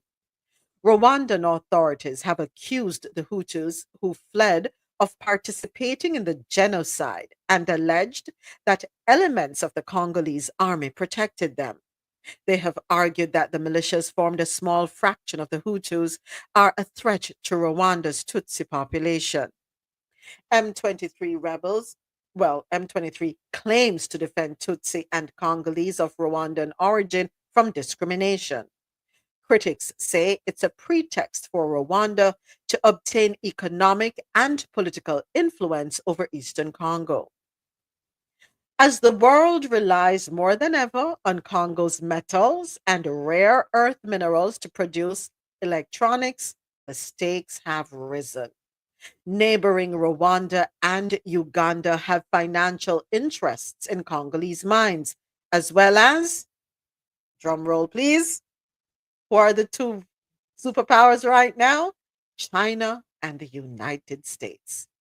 Most of Congo's mineral resources estimated to be worth, well, remember, Congo is poor, okay? Dirt ass poor. But worth $24 trillion remains untapped. This is according to who? The US Department of Commerce. And when was this declaration made? Last year, which called the country the world's leading producer of cobalt, which is what? Key to making batteries. Little of the region's wealth has trickled down to Congolese citizens, with 60% out of its 100 million residents living below the poverty line. Instead, fighting over natural resources has destabilized the country. Congo, the United States, and UN experts accuse Rwanda of backing the M23, which had hundreds of members in 2021. Now, according to the United Nations, the group has 6,500 fighters. While Rwanda denies that claim, it acknowledged last year that it has troops and missile systems in eastern Congo, allegedly to safeguard its security. Analysts say that Rwandan troops in eastern Congo have been increasingly active in recent weeks.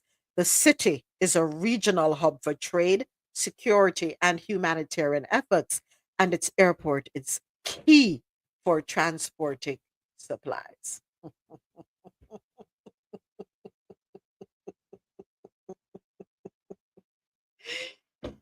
I don't have to go down in the article. I think we already knew. So what is interesting is where are they getting these weapons and all them? You're going. I I'm mean, stopping myself. I'm stopping myself. yes, it's interesting that you hone in on the weapons. I would go a step further and say and ask the question: when you write a headline like that, what are you saying?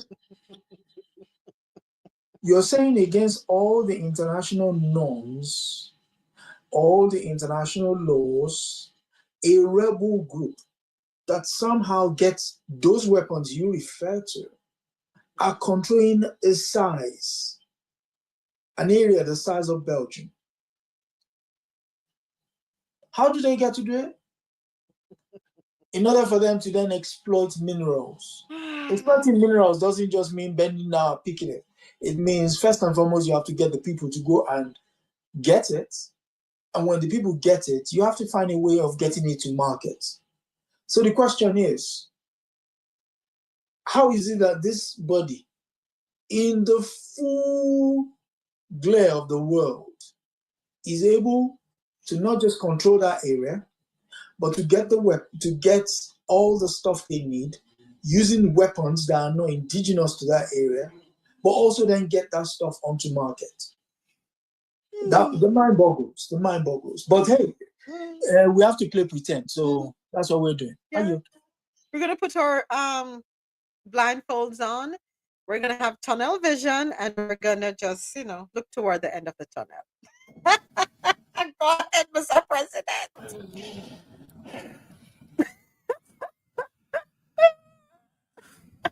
Otherwise, the situation in the Congo is interesting at best. Mhm. At best. First of all, let's look at who is bringing the most coverage from there. France 24. We know where France 24 stand. Secondly, you have Sky News, France 24, and all the major news, Western news outlet happen to be in the Congo within hours of the M23, like major advance on Goma. Okay? Mhm. And they all have one thing. Mhm. Oh, Paul Kagame is trying to take Goma. But if we go back, I don't know if you were following, I sent you an article, okay? Mhm. In February of 2024, Mhm. if you go on the US website, they put up a whole write up article because they were accused of supporting M23, and they put up a whole article to show what was facts and what was fiction, and alleged that there was no facts that they were supporting M23. Okay? In August of 2024, when President Felix of the Congo accused Paul Kagame of a genocide in the Eastern Congo, Kagame said that he is willing to fight and that he's not doing that. Okay? Then you have Anthony Blinken came back, was in December of 2024, Mhm. and asked Felix to fight the FDLR, which is the organization, which is the Tutsi rebels that you speak of, Mhm. that Kagame alleged is being harbored by the Congolese government. Okay? And he's asking the Congolese government to do something because they pose a threat for they pose a threat to the Rwandan people Mhm. and the Tutsis of Rwanda. Then you come back January 9th of 2025, where the negotiations break down because Paul Kagame, who has always held that he has no ties to the M23, that the Congolese government should negotiate directly with the M23s, and the Congolese government claim that they're not doing any negotiation because Mhm. they don't negotiate with terrorists. I think in January, Kagame also made a statement a press conference where he accused the UN of having been in the area for the last 30 years, have failed to secure the area or to meet any of the mandate that they claimed they was going to meet. And the easy way out is to just blame him for everything that is going there and blame it on Rwanda. He also claimed that in 2013, when the M23 was defeated, the majority of the M23 allegedly went to the Uganda, Mhm. and there was some who came as refugees to Rwanda, who was disarmed. The arms and stuff was sent back to the Congolese government, and he even claimed that the Congolese government on several times has come to Rwanda to even interview some of these people, because I think they was held in some camp or stuff like that. And these people, which he claims about 500 of them, have still been there, are still in Rwanda, and is not even part of what's going on right now. Kagame claimed, that what's going on right now is the Congolese Tutsis who have fled to Rwanda, who have regrouped and now coming back. He didn't claim who support them, but my guess is as good as yours, and now come back to fight. When I look at the videos and I look at the equipment the M23 is using, okay, they are more equipped than the Congolese army by far. They seem more organized, more trained, everything. Just looking at the clips, how they operate, okay? Mhm. Secondly, the world biggest diamond producer, okay? It seems like every time the world biggest diamond producer who has no diamond call a ceasefire, some interesting world events is happening. whether is the Syria incident, but every time there is a ceasefire, they seem to be very interesting. And there's nobody cannot tell me whether or not Kagame is involved. He claims he's innocent and he has always claimed he's innocent. But he has also been seen as cozying up to the West when he was looking at the whole refugee crisis with England and so on. So he's the number one suspect. Mhm. But something tell me there is more in the matter besides the pistol. It is not just easily pointing the finger and blaming him for everything. It's just not making much sense. And that happened. Don't forget, China banned the exporting of precious metal. Then Joe Biden, who visited Angola, okay, and wanted to negotiate with Rwanda and the DR Congo, with Paul Kagame and Felix of the DR Congo, because they wanted to extend the rail line that is taking precious metal to the coast of Angola to be exported. They wanted to bring that railway line all the way to the Eastern Congo. And they claim that if we could have a negotiate, they would ensure peace and prosperity and investments and stuff. Joe Biden did that in that meeting in Angola, where they invited the Congo, Uganda, and Rwanda. I'm just saying, all this happening with China redrawing of stopping export precious metal, with the Congo being the next person that can fill the gap left by the Chinese. Something is not making sense here. I yield. All right, I wish we could stay some more on the article, but we do have quite a few more stories to get through. Thank you so much, Mr. President. And we do have a subsequent one relating to Goma, courtesy of AlJazeera.com. Residents flee Goma as M23 rebels enter DRC's largest eastern city. So, according to Al Jazeera, residents in Goma, the largest city in the east of the Democratic Republic of Congo, were fleeing on Monday after the Rwanda-backed M23 armed group claimed to have captured the regional hub from Congolese forces as fighting escalated, despite calls from the United Nations Security Council for the rebels to withdraw. And for those who are listening and want to know, okay, what is M23? The March 23 movement, often abbreviated as M23, and also known as the Congolese Revolutionary Army, is a Congolese Tutsi-led Rwandan-backed rebel military group. What is interesting, and just I have 2 seconds to spare. What I want to know is this. This is my question. Why do we always label groups as rebel military groups, especially in situations when they are protecting what is theirs? I'm just wondering. That's just a question I have. Huh? Just a question I have. No, in this case, they're not. In this case, they're not protecting. They're protecting the interests of foreign powers who is using Rwanda as a conduit in order to ensure that their hands are not exposed. Yes, I get the rebel question. Right. Well, essentially, it's a term used if civilians rise up against the government. So it's usually known as a rebellion. But because, in order to shorten the phrase, hence the word rebel comes into it. But in this case, no, this is not a rebellion. This is a manufactured problem. I yield. I was being facetious. Thank you, Adesoji. All right, moving right along. Next up on the international scene, according to semaphore.com, remittance startups ride Africa's migration wave. Startups that help Africans overseas send money home are rapidly expanding their businesses as remittances to sub-Saharan Africa scale new heights. Earlier this month, remittance from Lemfi raised $53 million from Silicon Valley investors after crossing $1 billion in monthly transactions.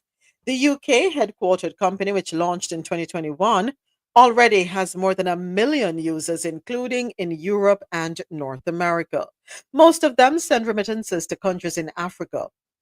Nigerian co-founder and CEO Ridwan Olalere told Semaphore that the market has always been big and is only set to grow Late last year, LEMFI added countries including France, Germany, Italy, and Norway to its growing list. Also on semaphore.com, Somalia pushes back at Somaliland claims. Somalia is not worried about the future of its territorial integrity, a senior presidential advisor told Semaphore, with the Trump administration looking set to recognize the breakaway region of Somaliland.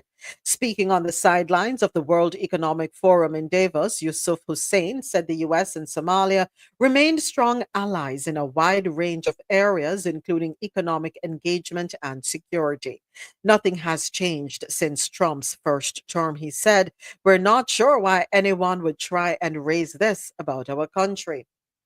J. Peter Pham, a former special envoy for the Sahel and Great Lakes regions during the last Trump presidency, is expected to lead the president's new Africa team. Pham has been a vocal supporter of Somaliland's democratic advances and push for U.S. recognition of its statehood. Pham was also a major critic of the Biden White House's unofficial One Somalia policy. Why is it so important that they have the recognition of the United States? Why the validation? Why the recognition? What is the significance of this?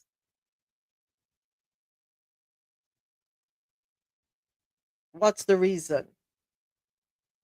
A push for U.S. Somaliland, a self governing region within Somalia, will be much closer to being recognized by the United States as the world's newest country when Donald Trump returns to the White House in January. Support for the region has grown strong among Republican U.S. Africa policy leaders on Capitol Hill, right leaning Washington, D.C. think tanks, and likely Africa advisors of Trump's incoming White House.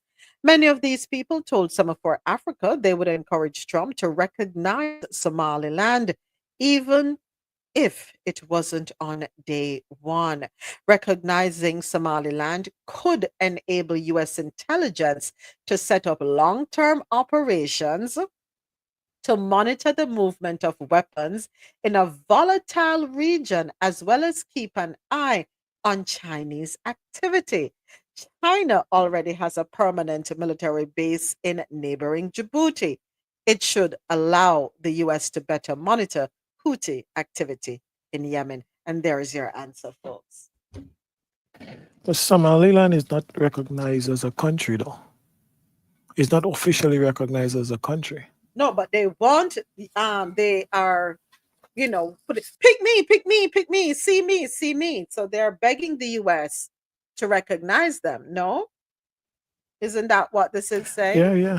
Okay. Because if the US recognize them, then another base will go there. Listen, we let you doesn't the come. US We let you come. doesn't have the US has a base in Djibouti also? That's what, according to the As a matter of article. fact, a lot of people have bases in Djibouti. Maybe the US want a base for themselves.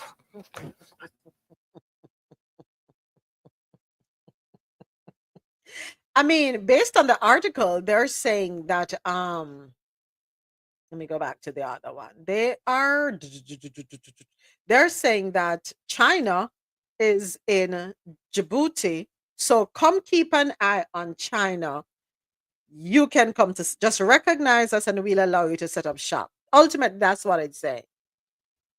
The essence of it. I may be wrong, but that is the essence of it. That's what I'm gathering from it.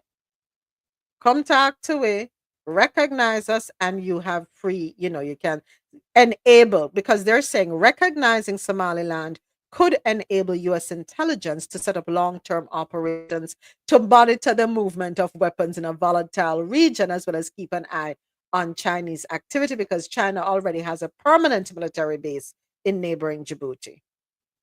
Yeah, I'll help you. That's what it is. Give a dog a bone. In other news on the international scene, South African president signs controversial land seizure law. This one, courtesy of BBC.com. Oh, by the way, thank you, Mr. President, for those articles. how could I forget? South African President Cyril Ramaphosa has signed into law a bill allowing land seizures by the state without compensation, a move that has put him at odds with some members of his government. Black people only own a small fraction of farmland nationwide. More than 30 years after the end of the racist system of apartheid, the majority remains with the white minority. This has led to frustration and anger over the slow pace of reform. While Ramaphosa's ANC party hailed the law as a significant milestone in the country's transformation, some members of the coalition government say they may challenge it in court.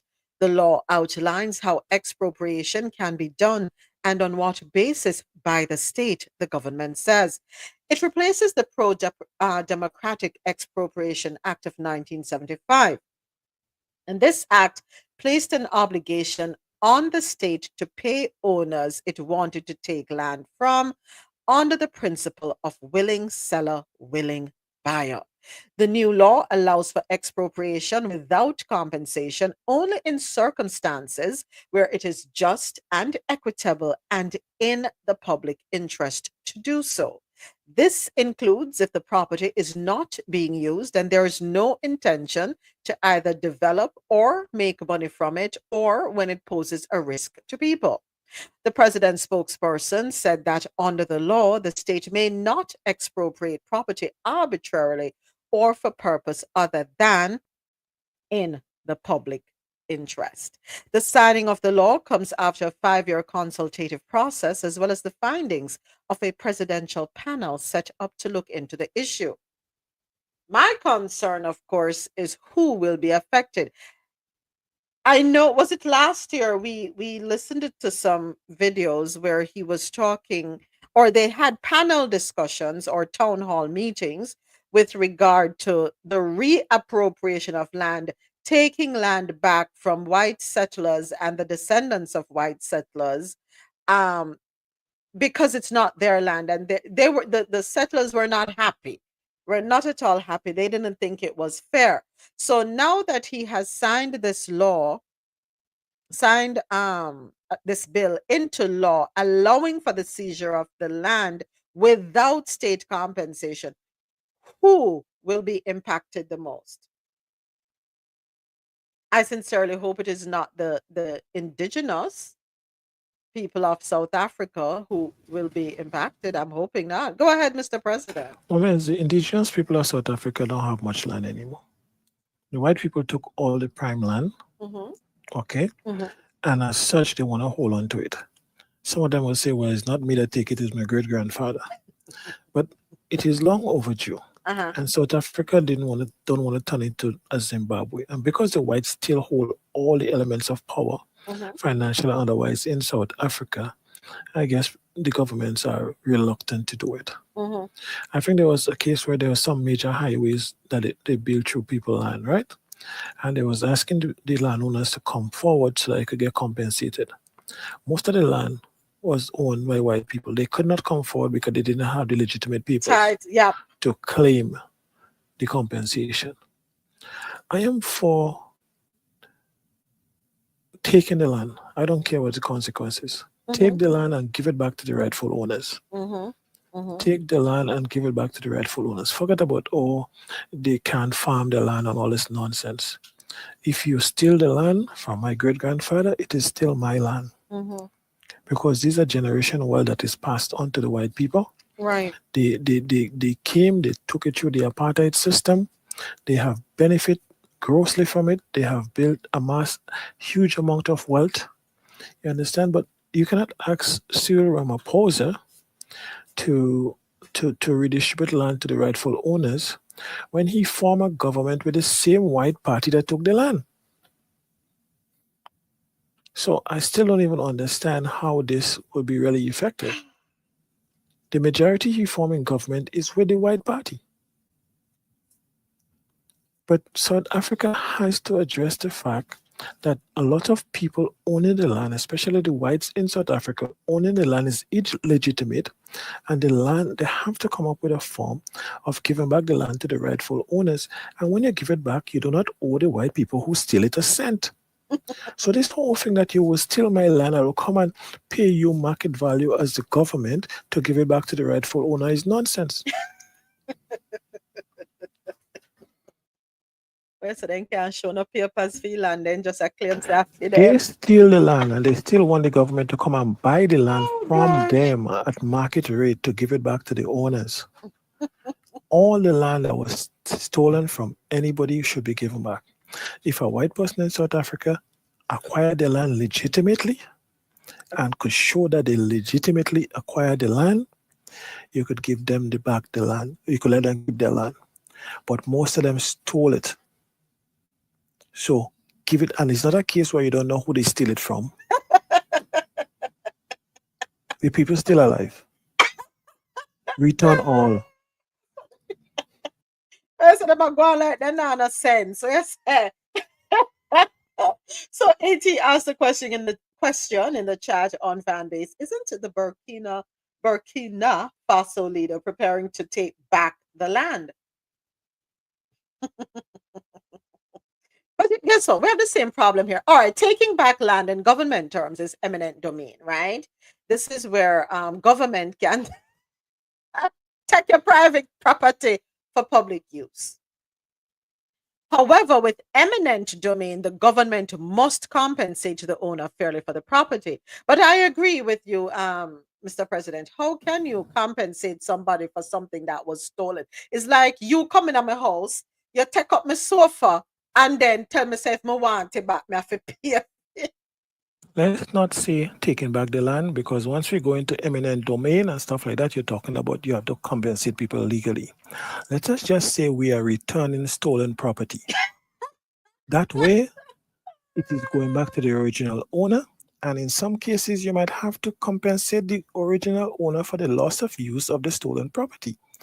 So South Africa should return stolen property to the rightful owners. They're not taking back no land. They're returning stolen property.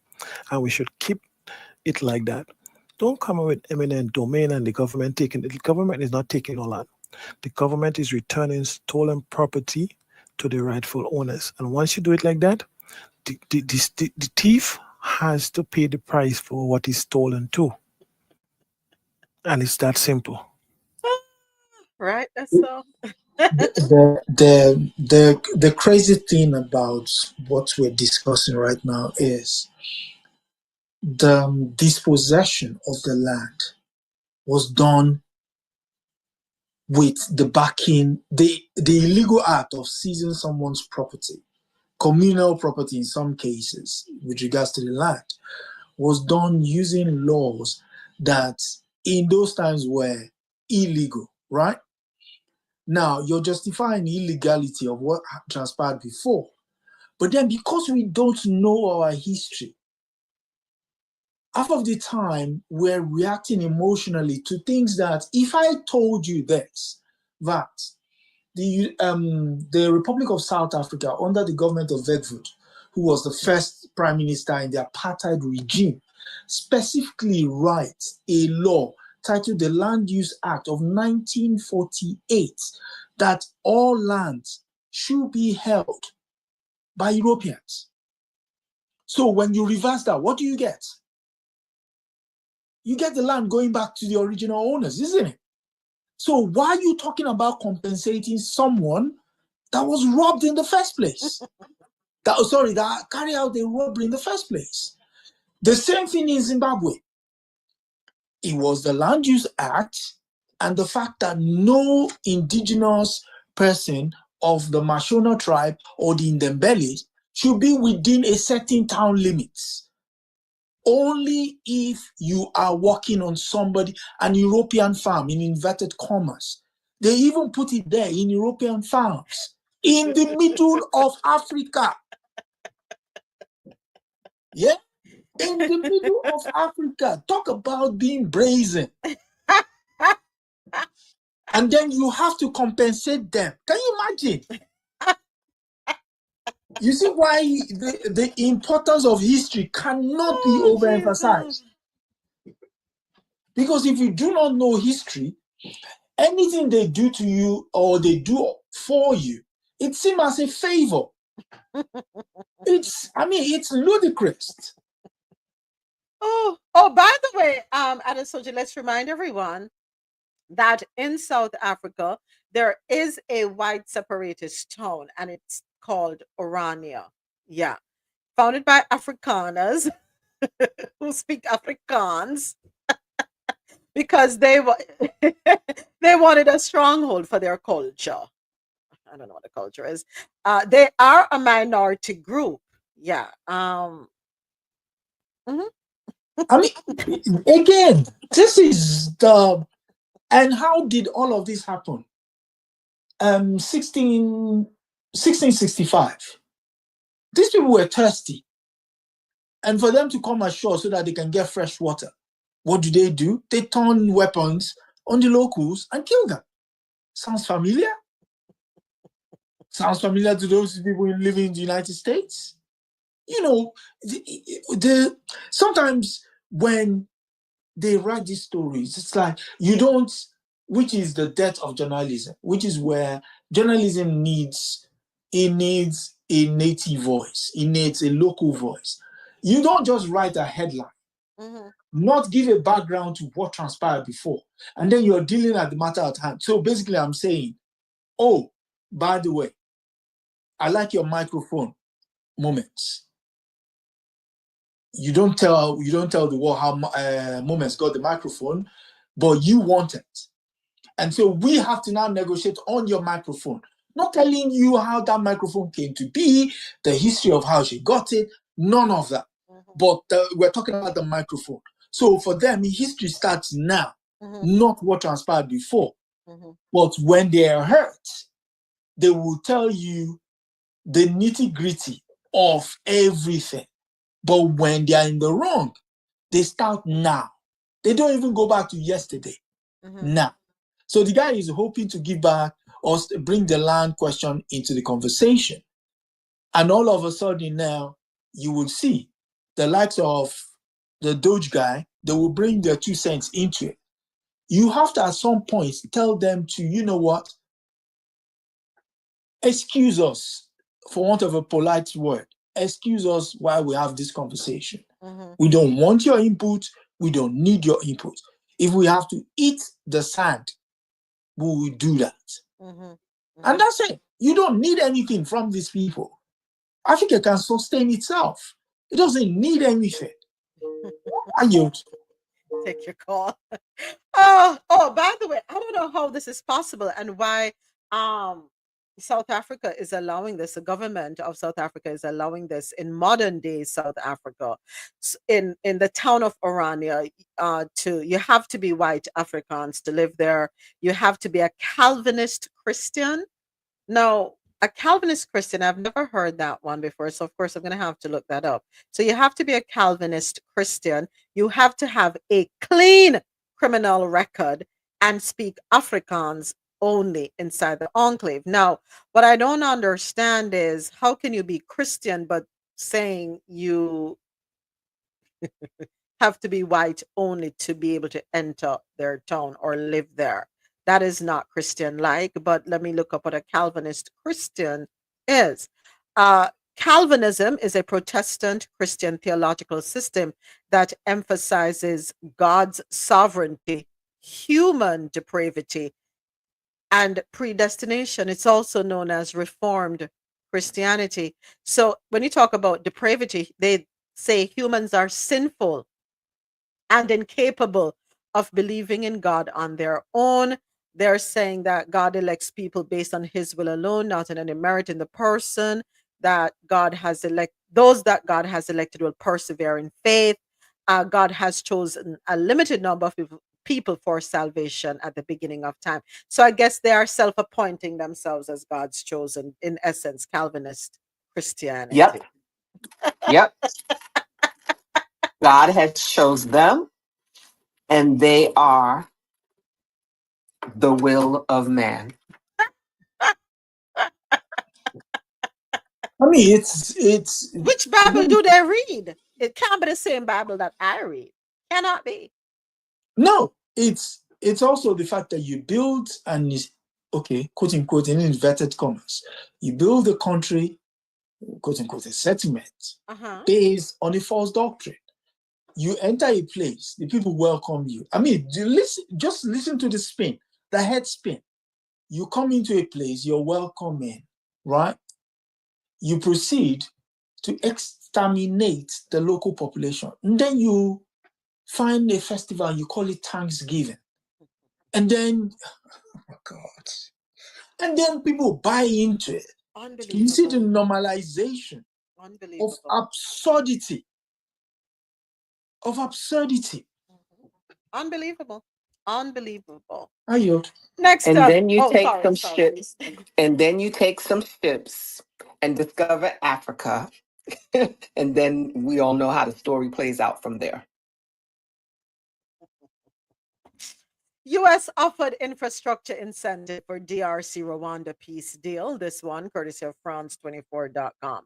Molly Fee, the outgoing assistant secretary. Now, it is important to note that this article was written on the 17th of January 2025, and this was before President Trump took office.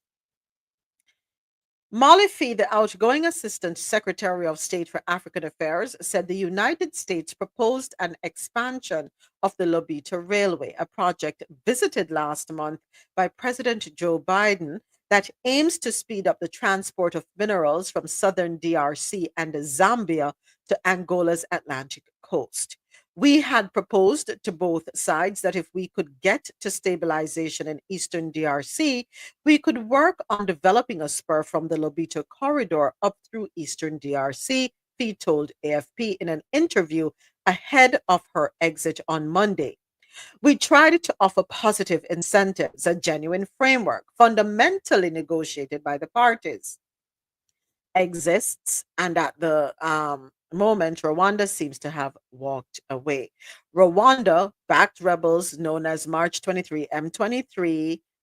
Their movement since 2021 have seized swaths of eastern DRC, and as we mentioned in earlier articles, displacing thousands and triggering a humanitarian crisis. Now, fast forward, President Trump is now in office. Will there be a change? Will this still be on the table? Is this something that should still be pushed? The Lobito Railway. Are you, Ja, why are you laughing, Ja? Why? Adesoji, what are your thoughts on this? If you're able to speak, what are your thoughts on this? The Lobito Railway. Okay, so the Lobito Railway is a modern version of all. If you look, oh my God, see, there is something so insane about history repeating itself in broad daylight, and people cannot see it.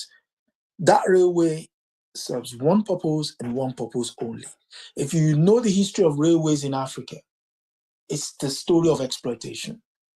It goes in and brings stuff out.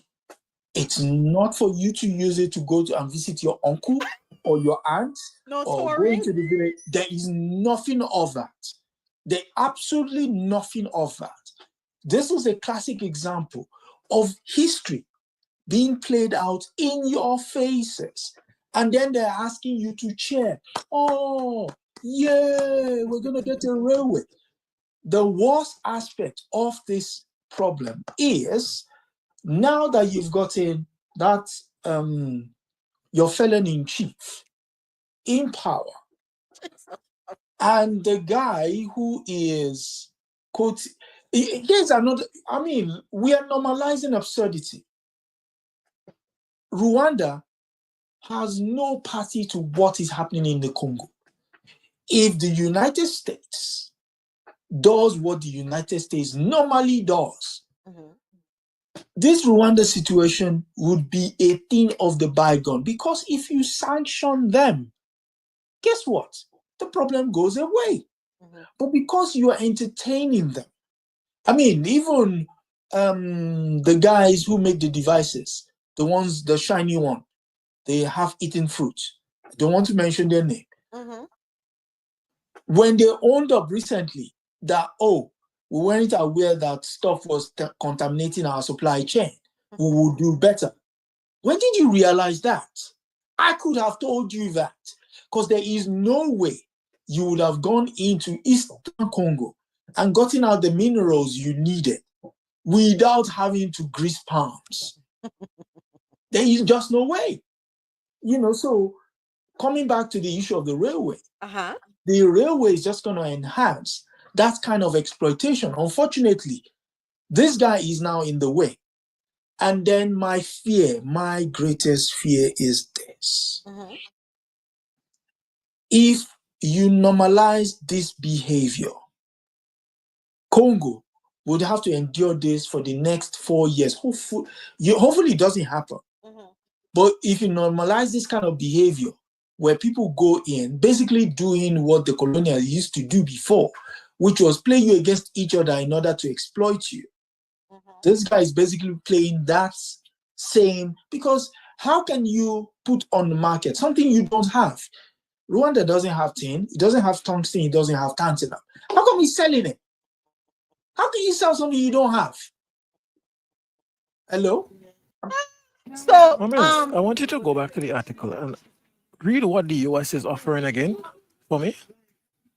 What do you mean what the US is offering? What was she offering in the negotiation? We tried to offer positive incentives, a genuine framework fundamentally negotiated by the parties. And at the moment, Rwanda seems to have walked away. We had proposed to both sides that if we could get to stabilization in the Eastern DRC, we could work on developing a spur from the Lobito corridor up through Eastern DRC. So if the Eastern DRC, okay, the Eastern DRC belongs to the DRC, okay, and if Kagame says Rwanda has no interest or they're not an active player in the DRC across the border, why is he at the meeting? One. Secondly, the railroad. You only offer what incentives you're offering to the DRC so that you could put a railroad there to bring out minerals, because they stated that this railroad is just to bring mineral to the shores in Angola to be shipped to Europe, right? No, that's what it says. So why are you even talking to Kagame? And if Kagame walk away from the talks, how did that affect anything? Tell me how. When you put up a whole statement on your website the beginning of 2024 to say, oh, it's a myth that you're funding M23. These things, anyhow, All right, so before we move on, I just want, go ahead. Quick one before you go on. Just to show you the pernicious nature of this kind of stuff we're talking about. If you go on Google Earth and go into Kivu, go and look at the roads in Kivu, compare it to the roads in Kinshasa, the capital city. See how smooth those roads are. And yet, there is billions of stuff getting out of that place, in a place that is supposed to be a war zone. But funny enough, the roads are never blown up. I yield. Boy. All right, let me read this before we move on to our next article. So according to Google, the Lobito Railway Project is a joint venture to expand the Lobito Atlantic Railway, LAR, in Angola, the Democratic Republic of Congo, DRC, and Zambia. The project is part of the Lobito Corridor, which aims to connect the region to global markets. Come on, there's a positive spin to this, right? Goals: improve access to global markets. The project will make it easier to transport goods and minerals, which will boost regional trade and export opportunities. Sounds like a win, right? Okay, keep it going. Create jobs and economic growth. The project will create jobs and add value through investments and other measures. Then there is the support of energy transition, right? The project will help move critical minerals needed for the energy transition to the Atlantic. But whose energy transition? Anyway, keep it moving, stay focused. It will ensure supply chain resilience. The project will help ensure that critical minerals make it to global and regional markets. Come on, there is going to be job creation and economic growth, not wealth. Growth. Don't get it twisted. Now let's talk about the partners. Africa Finance Corporation, AFC, the lead project developer, committing up to $500 million in financing. The U.S. International Development Finance Corporation, the DFC, approved a $250 million investment in February 2024 and increased it to $553 million in June 2024. The U.S. Trade and Development Agency, USTDA, awarded a technical assistance grant in September 2024 for an environmental and social impact assessment. Trafigura, Motor Angel, and Vecturis, a joint venture that includes an independent rail operator. So, what are the next steps? The Zambia Lobito Rail project is expected to break ground by early 2026, and the project will require annual environmental and social audits. So, shouldn't we embrace it? It's going to bring job creation and economic growth. Why? Because there's going to be a boost to regional trade and export opportunities. And what are we trading? We're talking about critical minerals that we here in the US need, because my gosh, God forbid I don't change my iPhone next year. God forbid I don't get a new computer next year. God forbid I I'm not able to change out my fridge, my stove, my dishwasher, my washing machine, my dryer. God forbid I can't have fancy things. Keep it moving. Next up, Chinese scientists build world's first deep sea radar that detects high flying aircraft. Article can be sourced on scmp.com. Mr. President, then block me. Then say me can only read the first paragraph. But anyway, let me read it. No? China's intelligence gathering network has achieved a significant technological breakthrough that could reshape the future of sea battles. In a secret location, an acoustic sensor array deployed on the seabed at a depth of 1,000 meters or 3,280 feet has successfully detected and tracked a fixed wing aircraft flying at an altitude of 5,000 meters. And this is according to scientists involved in the project. It's a secret, folks. Don't ask me where they. Me no know. The people them now make we know. Just know say it's under the sea, and that's where it shall be. Just it's there with our cables, our internet cables. All right. I want to say thank you, Mr. President, for the articles you provided for us to. You do know. You do know. You do know what they've just done there, right? Okay, so No, we're not to know. We're not to have deep discussion about certain things. We just take it at face value. well, so you should know. You should know. Okay, so the United States, France, and the UK have submarines that circumnavigate the world every 24 hours. Yes. How can they go around the earth in 24 hours? That's impossible. Not go. Thank you. But in the process, okay, so what they do is I'm only messing with that. so what they do is they start at a point. Yeah, they used to not tell each other, but they used to do it. And in 2004, there was an incident that happened when the French and the British submarine collided. But it wasn't, fatal. But it was serious to the point where they had to come up and tell each other where they were. Yeah? And the United States that does its own spin, that it does its own lock. So one leaves from the Pacific, another leaves from the Atlantic, and they do that loop round. Now the thing is, that looping round, China now knows where they are. So what China is telling them to do is, don't do that anymore. So because how are you gonna do it if somebody already knows where you are? Hello?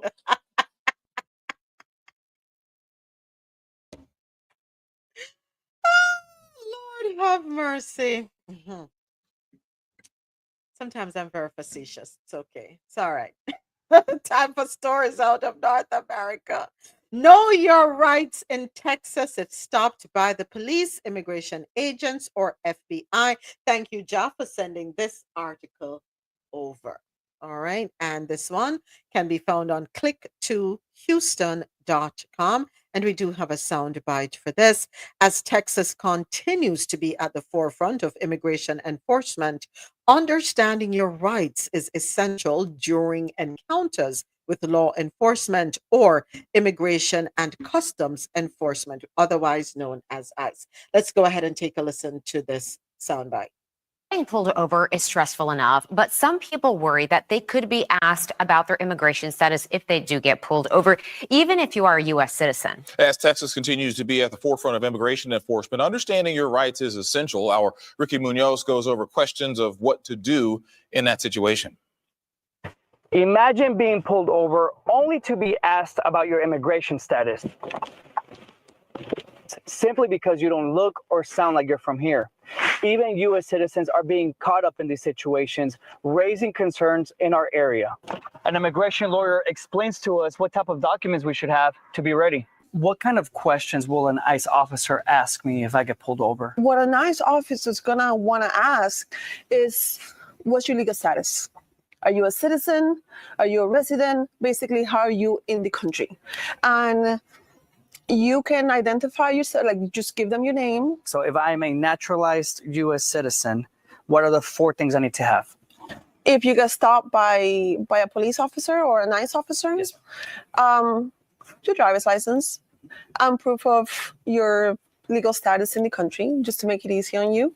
And that proof can be a copy of your naturalization certificate.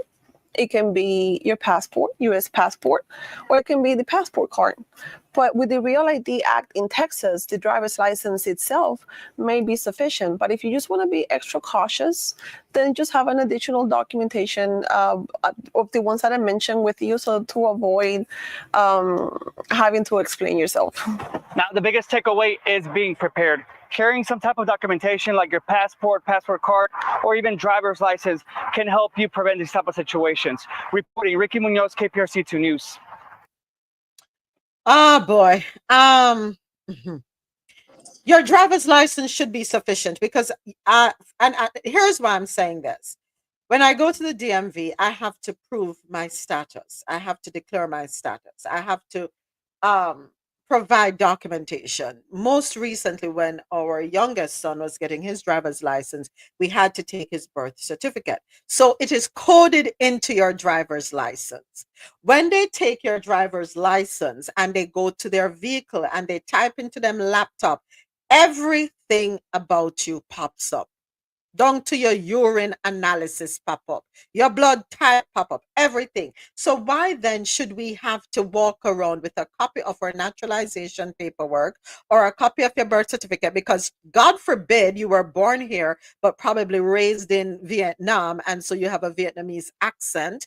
You're going to be questioned. And when he said look like you or don't sound like come from here, really? So I don't know if it's supposed to be happening around the states, but now your driver's license is supposed to have a yellow star on it.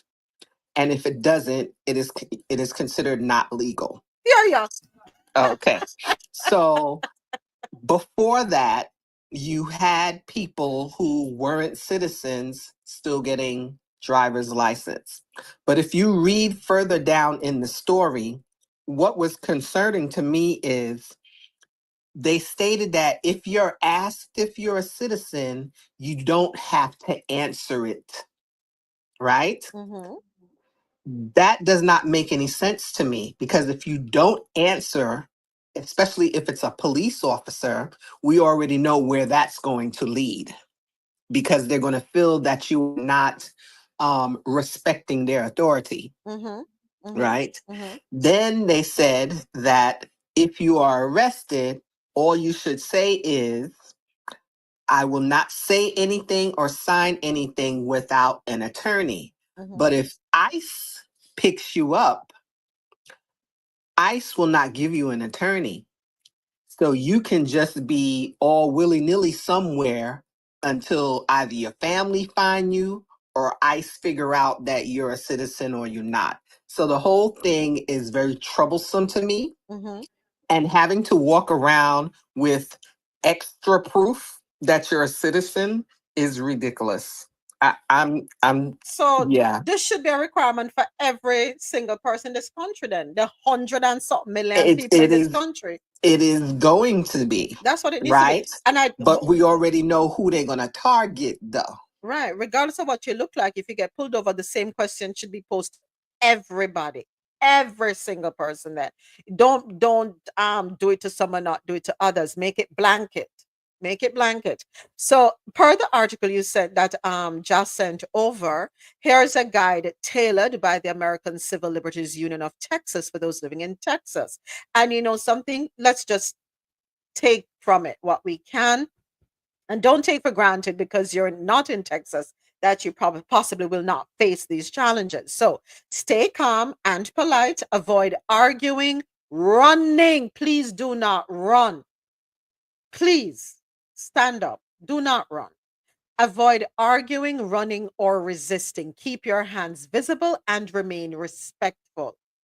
Know your right to remain silent. You do not have to answer questions about your citizenship or birthplace. Simply state, I wish to remain silent. Ask if you're free to leave. If allowed, walk away calmly and quietly. Refuse searches. You can deny consent for a search of your person, belongings, or vehicle unless police have a warrant or probable cause. During a traffic stop, pull over safely, turn off your engine, and keep your hands on the wheel. Provide your driver's license, registration, and proof of insurance when requested. Passengers also have the right to remain silent and may ask if they're free to leave. If questioned about immigration status, you are not required to answer questions about your citizenship or how you entered the country. Non-citizens should provide valid immigration documents if asked. Never lie or present false documents. When police or ICE visit your home, do not open the door unless officers have a warrant signed by a judge. Ask to see it through a window or to have it slid under your door. Warrants must specify your address or name and outline the purpose of the search or arrest. If speaking to officers, step outside and close the door behind you. Do not lie or give false information. If you are arrested, comply with commands and avoid resisting, even if you believe the arrest is unfair. Provide your name, address, and birth date, but refuse to answer other questions without an attorney or lawyer present. Request an attorney and avoid signing anything until you have received legal advice. You have the right to make a local phone call, and officers cannot listen if you are speaking with a lawyer. If you're taken into custody, request legal representation, though the government will not provide one for immigration cases. Contact your consulate and provide your immigration number, which is your alien card, number to family members. Do not sign any documents without consulting a lawyer. When it comes to reporting police misconduct, document details such as a badge number, patrol car number, and the officer's agency. Gather witness contact information and photograph injuries if applicable. File a formal complaint with the department's Internal Affairs or Civilian Review Board. Anonymous complaints are often accepted. And last but not least, witnessing police misconduct. Record events from a safe distance without interfering. Clearly display that you are recording. Police cannot legally confiscate or delete your recordings without a warrant. Write down key details, including the number of officers, their actions, and any injuries observed. Sharing your contact information with the affected person may assist them in filing a complaint or lawsuit. These tips aim to help you stay informed and prepared while asserting your rights responsibly. Be responsible with your interactions. That's all I can say. Be mindful and be responsible. All right. Okay. And that's for Texas. And it may very well apply to other states as well. All right. Thank you, Jeff, for sending that over. Oh, go ahead. Go ahead. Go ahead before I was we just going to ask a question. Sure. Just said something earlier. What did you say was on the ID, the state ID that would differentiate it? No, what did you? No, seriously. A What did you yellow say? star. A star, just like what they had back in the day. Yes, Oh, sir. I knew exactly where you were going. okay, I knew exactly where you were going. I okay, was not aware of that, so enlighten me, please. okay. Enlighten me about that, please. What is the star? What is the star? So once the Jewish population was gathered and they were pushed into the ghettos in Poland, they were expected to wear that yellow star on their apparel, so they'll be able to be easily identifiable. Yeah. Okay. Every day you learn something new. I knew you were going there, Adesoji. And you explained it better than I would have.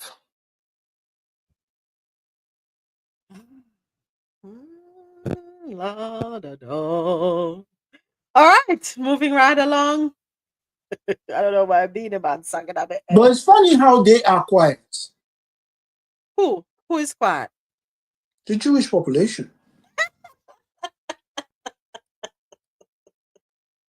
I don't get too it. the so too the Palestinians are quiet too. No, I mean, this is a reminder of what they experienced. Yeah. So, I mean, you call out this, okay, maybe because they're probably working behind the scenes and we're just not aware. I don't know. No, but something as fundamental as this, that the moment just said it, because it doesn't affect them. That is why they're quiet. Okay. I go on mute. Okay. Am I right? It doesn't affect them. So why would they come out and say something? No, it will not affect them. Exactly. So why concern yourself with something that doesn't affect you? Isn't that how we operate? Unless it comes to my doorstep, it doesn't matter to me. Again, I'll go back to history. You said it doesn't affect them. There's the old saying, when it came for the Jews, I kept quiet. When it came for the Catholics, I kept quiet. When they now came for me, there was nobody to stand up for me. Okay. Meta's ex-COO is under legal fire. Did Sheryl Sandberg really delete critical emails in Cambridge Analytica case? This one, courtesy of m.economictimes.com. This one is news to me, Mr. President. Let's get into this one. A Delaware judge has imposed sanctions on former Meta Chief Operating Officer Sheryl Sandberg for allegedly deleting emails related to the Cambridge Analytica scandal. The sanctions are part of a shareholder lawsuit filed against Sandberg and former Meta board members Jeff Zients, accusing them of using personal email accounts to discuss Facebook's privacy practices and subsequently deleting the emails in violation of court orders. According to a report by TechCrunch, shareholders allege that Sandberg and Zients used personal email accounts to communicate about Facebook's privacy practices despite their fiduciary duties and legal obligations. The lawsuit further claims that emails were deleted from these personal accounts even after a court order mandated their preservation. The judge found these allegations credible. highlighting that Sandberg used a personal Gmail account under an alias to discuss the case. The ruling also cited inconsistencies in Sandberg's responses to questions from the plaintiffs, suggesting that she selectively deleted emails rather than relying on automatic deletion settings. As a result, the judge raised the standard of proof for Sandberg's defense, now requiring clear and convincing evidence instead of the usual preponderance of the evidence. The court has also granted certain legal expenses to the plaintiffs. A spokesperson for Sandberg has refuted the claim, stating all work emails were preserved on Facebook servers. So why should this matter to me, as somebody who is not on Facebook, who left Facebook so long time ago? This seems above my pay grade. No, seriously, why should this matter? Why is this important for us to know what's going on? What is this Cambridge Analytica scandal about? Okay, so Cambridge Analytica in the UK impacted the impacted the Brexit vote by misinforming the public as to, by pumping so much junk into the social media feed of people and then getting them to sway. So yes, we have to be, it's almost like we watching TV. You're being lied to. But in social media, because the thing seeps through, and sometimes you focus on it and sometimes you don't. But they know what you're scanning for. And so they continually feed you. So it's important that you know what is at play. That's why it's important. The control of deceptive practices. Yeah. So basically, she was caught discussing it. And now she's deleted because, these people, listen. But wait, Adesoji, you don't feel that he's passing the buck? Sandberg. No, but he is the one that is being the forefront to getting this news out there. So you don't feel that he is passing the buck? Well, it is his company. What's his name? Zuckerberg. I know. So if she wants to go down as the fall girl for him, then fine. But, matters, I can't really trust the US court system. She may have been paid. Yeah, of course. If it's one thing that is a constant, it is the hue. The hue is a very important thing in how things are played out, and you know what I mean. And remember, everything is not always as it seems in the public eye. Let's not forget that. A lot of the things that come to the forefront, and we have debates and conversations on, and we're exchanging our perspectives. A lot of times there are distractions woven into these stories, right? A lot of times people become the quote unquote fall person. To protect somebody else. A lot of them are heavily compensated. Some folks have threats looming over their head, and to protect their families, right? Exactly. They will fall in line. Let's just leave it right there. It's like the latest one that's floating around. What's it called? The cancelling of the Black History Month, and you got people who look like you and I cheering. It's like, what is wrong with you? But let me ask a question, though. Yeah. Do we have an Asian History Month? Yes. There is an Asian. I don't know. I'm seriously asking. Do we have a Jewish History Month? Yes. Do we have? We just celebrated the 80th anniversary of the Holocaust yesterday. So why can't there be a Black History Month? No. See, the thing is, initially the idea was for just the Black people to celebrate it, which was what's his name? Katejin Wilson.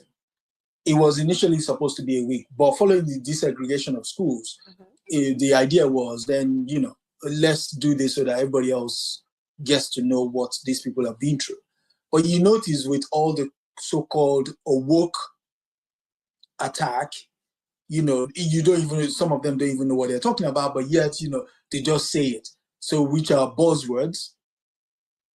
What you now have is people who generally don't know what it is they're part of are now being told what and not what they should learn. So effectively, they're telling you stuff about you doesn't really matter because after all, you're an American. But yet the American experience is different for you because you don't get to, you know, I mean, imagine the yesterday one was cracking, the Tuskegee Airmen thing that the Air Force had to reverse. Yes. Why was it important for you to kill that story? It was important in the sense that you don't want them to show that in some way they've been part of the American story, sad as that sounds, but also that they can do for self. Because if you do that, then you're giving them agency and then they can talk back. You know, but for some people, you go on Facebook, they're cheering. Like, these people are lost. They're lost. But here's another side to it. So we keep hearing that all these DEI initiatives are being taken away. And a lot of people equate that to only Black or African American. DEI is a lot more than that. DEI is for women. DEI is for Asians. DEI is for people that have disabilities. So now that these things are being taken away, those other people are becoming, and I'm going to use the term people don't like, woke. I yield. Let me just add on one that more. point. On that point, white women is the biggest benefactor of DEI. Yes. Only just finding yes. Yes. Can I just also add the affirmative action lawsuit that was brought by the Asian American students, and then the Supreme Court found in their favor, which led to the upturning of the affirmative action. Only now the numbers in terms of Asian students have dipped because they're now able to get into those Ivy League colleges. Now they're screwing big murder. You see, this is what happens when turkeys cheer for Christmas. I yield.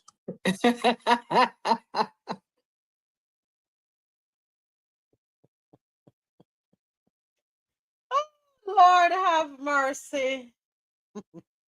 And turkeys cheer for Christmas. Okay, so real quick, and then we move on to our business and tech news. Black History Month is celebrated to highlight and recognize the significant contributions and achievements of African Americans throughout history, particularly focusing on their impact on the United States by acknowledging their struggles, triumphs, and cultural heritage that are often overlooked in mainstream narratives.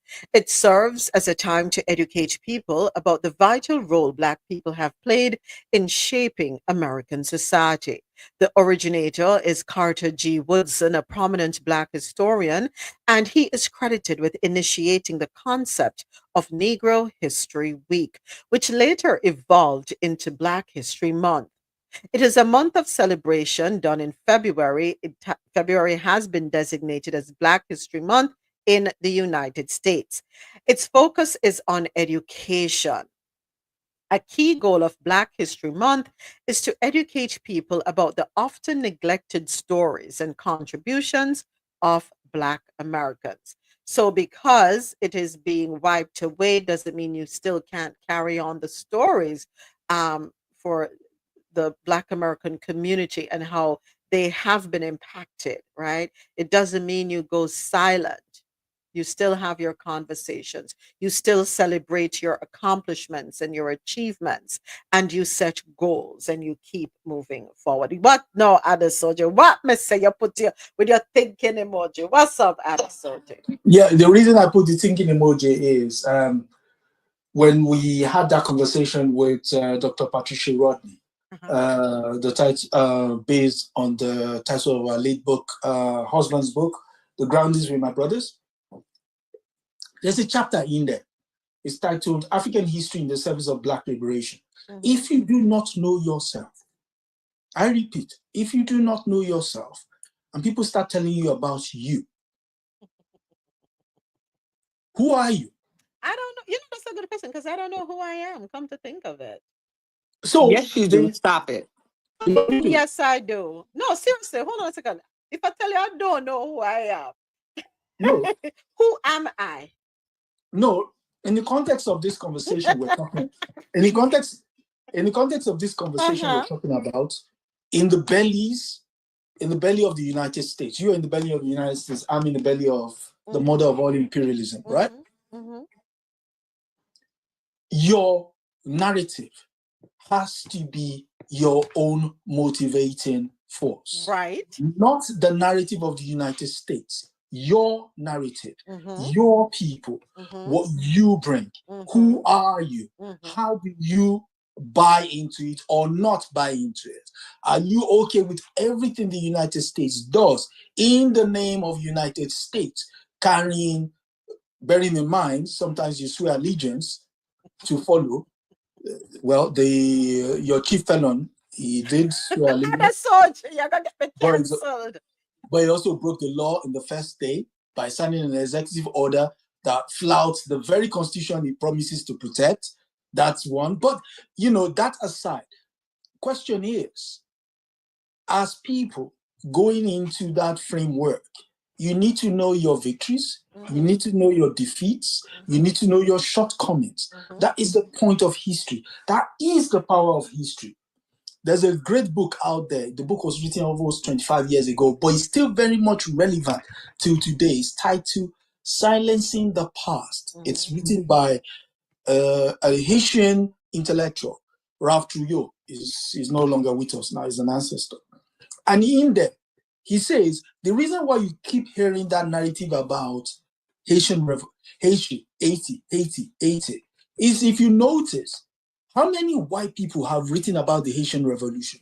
Do you know why that is? Because the moment you do that, you have to go into the nitty-gritty of imperialism taking a defeat by people who were not supposed to be able to do for self. That is why you will never have it being studied in your curriculum, as it should be. You study the Russian Revolution, you study the French Revolution, but you don't study the Haitian Revolution. I wonder why. I yield. That's intentional, and we all know that answer, right? That's intentional. But, you hear me laughing, and, when I say, okay, who am I? There are many folks who are truly confused about who they are in terms of history. Many. Yes, I'm here laughing, but it is an issue. So you really don't know who you are moments. Beyond being a Jamaican. Wow. Yeah. Yeah. That's all I can say is wow. No, I mean, Yeah, I'll leave it right there. Go ahead, James. Yeah, my issue with Black History Month as constituted in America is that it's for decades we've been celebrating Black History Month, even like in Jamaica. Like I think like we in Jamaica celebrating Black History Month is like crazy. Like Black History Month should be every day. And what the problem I have with the way it's set up in America is that as a child growing up, not until in my late adult years, like doing my own research and everything, because the way how it's set up in America is as if whatever is teach is as if we were slaves. That is it. That is where the story began. It didn't begin like in Africa where like we came from the lineage of kings and queens. It didn't begin in Africa where we did a lot of stuff, math, English, library, like all of those type of things.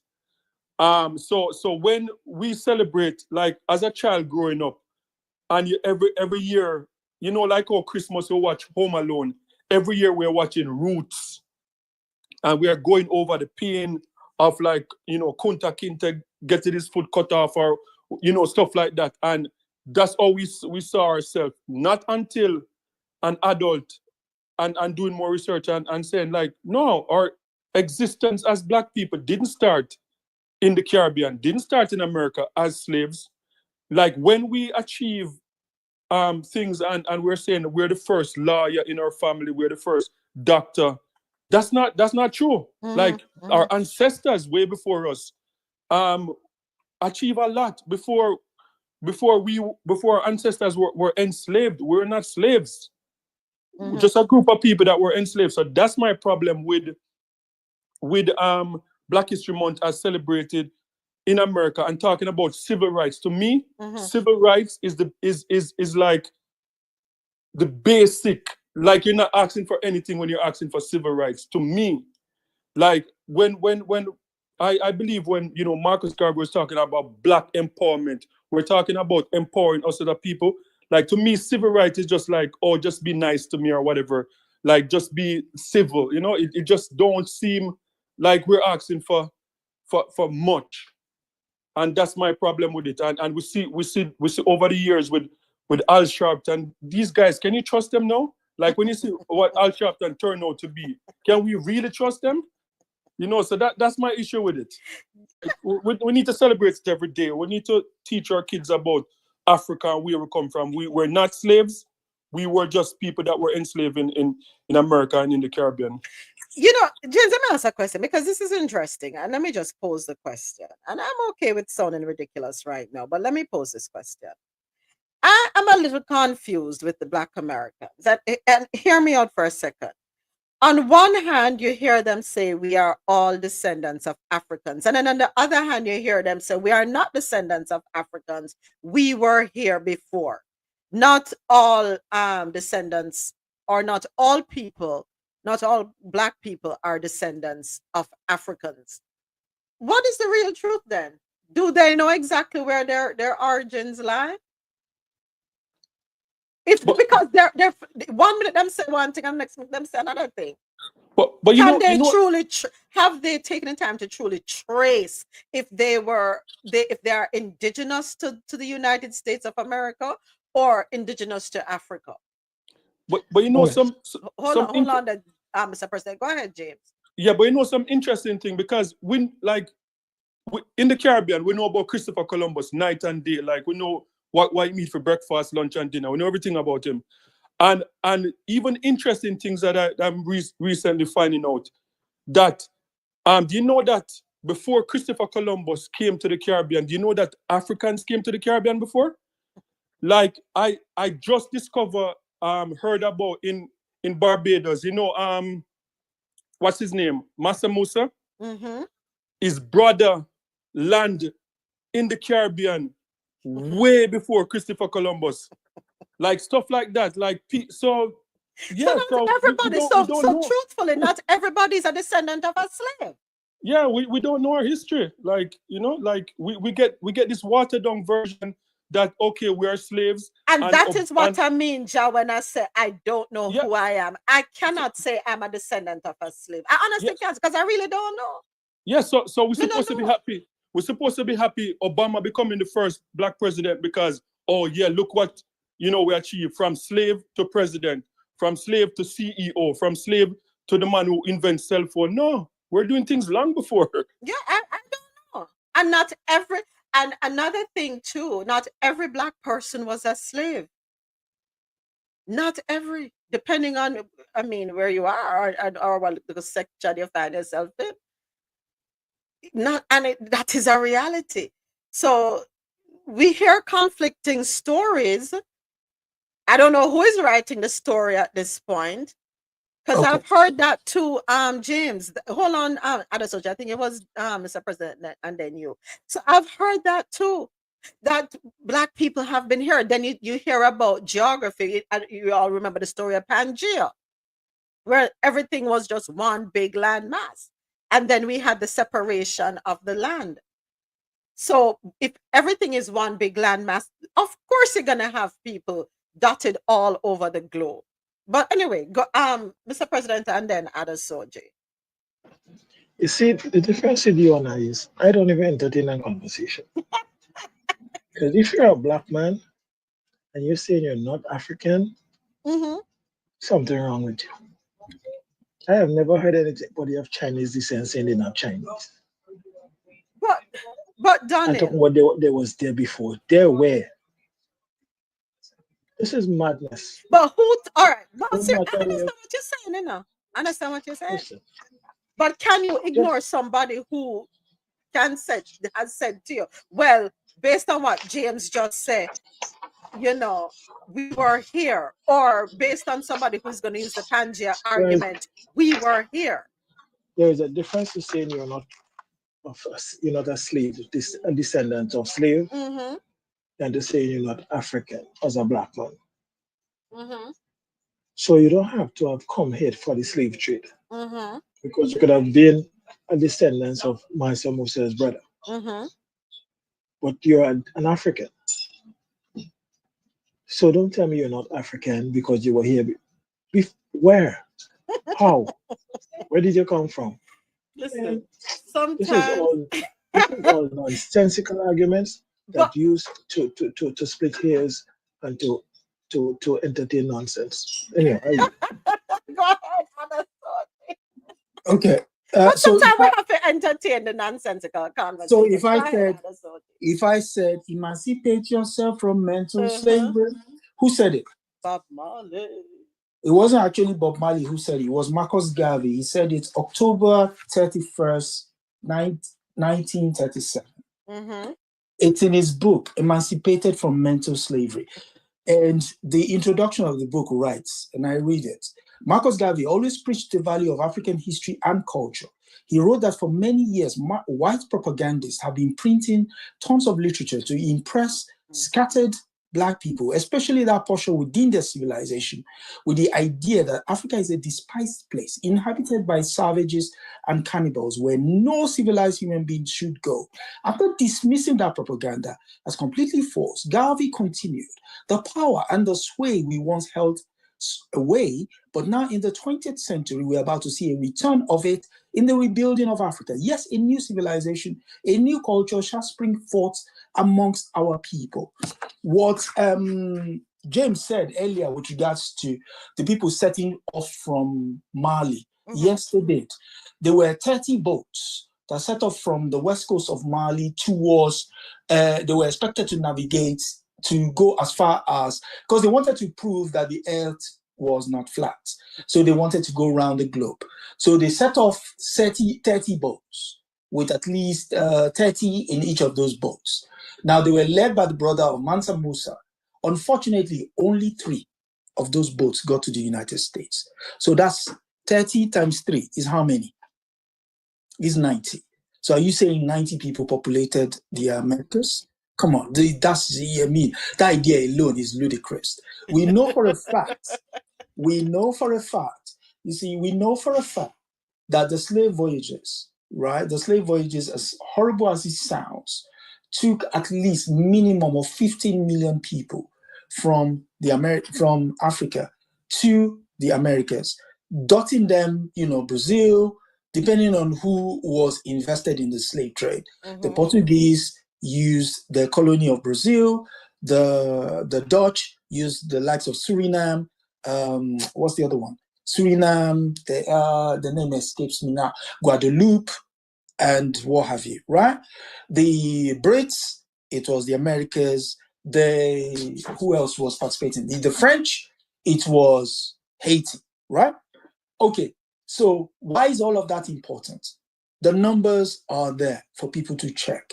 There is actually a very brilliant website you can go to. You will immediately see all the patterns of those boats leaving and where they went to.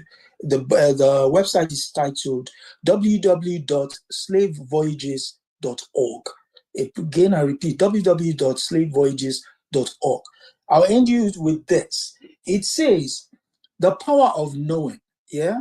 Again, I'll go to that book about Silencing the Past by Michel Rothroyer. Silencing the Past. In the foreword, he says, power and the production of history determines who sway power. If you do not know, the person who knows and names you and does anything to you has that power and sway over you. It is important, as hurtful as it might be, to come to terms with one's history and then build from there. Again, I'll give you another book. With the Mansa Musa thing, you could read Born in Blackness by Howard French. It's pre-colonial Africa up till 1492. So it captures that aspect of the float. So I yield. Yeah, moments too. And the Garafunas too, they were not slaves, right? They came across on the ship, but you know, the British tell the story different, but they tell the story about a shipwreck. But if you hear from the Garafunas, it was a takeover. They took over the ship, and they killed everyone, and they crashed in to Saint Vincent. That's how it ended up. That's how they end up. That's how they end up in Saint Vincent, and they fought the British for decades before they were caught and exiled to places like Guatemala and those different places. Belize So and Belize, yeah. So they were never slaves, you know. So that's history. That's why I said a little watered down history. That America give just something to make you feel like, okay, yes, you went to high school and you know you're a lawyer, and oh, that's great achievement. And no, but we're kings and queens before. James, No, James. no, we were So no, but because the thing is, if you see your existence, as like you see your ancestors as just slave, anything you get your GED, you're gonna be proud. But if you look back from that, and you see that you're coming from lineage from kings and queens, you're gonna know that you have greatness in you. You have more than a GED. You know, you're not a slave. So that's what I don't like about the American Black history. No, we're not slaves. all right. Thank you for humoring me on my stupidity for a brief moment there. All right, it is time for business and tech news. Brought to you the world's best coffee, from our farms to your cup. It's Grand Coffee House.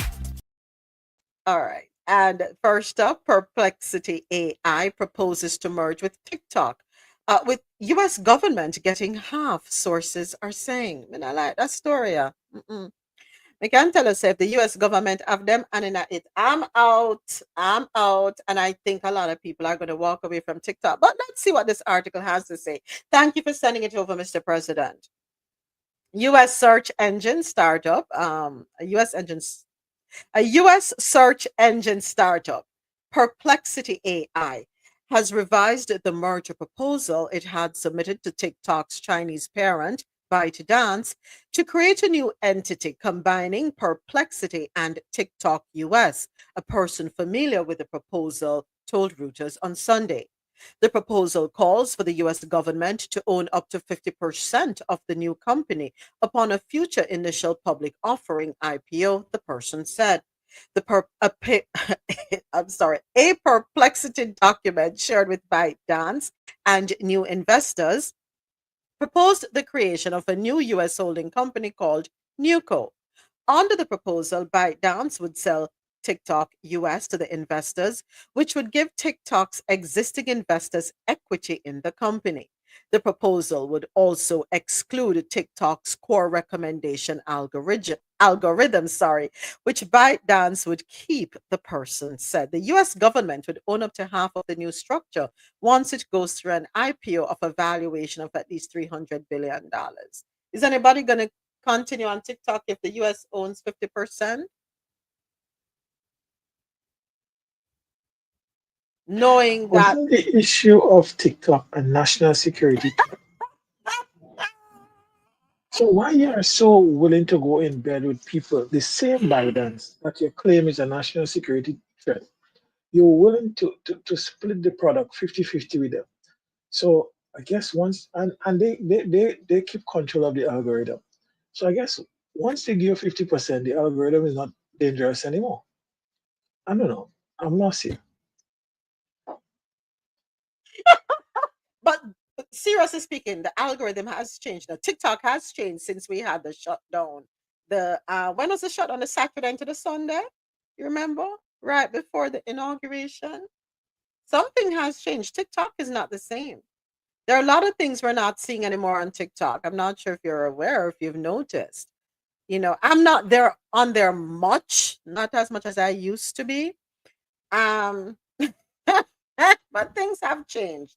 So I go there and I browse for a little and I leave, but it's not the same. Sorry, it's not the same.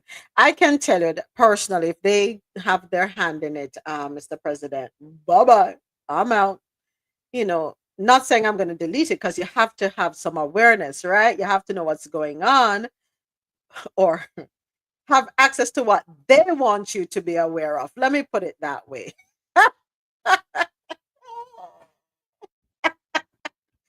John with the eyes.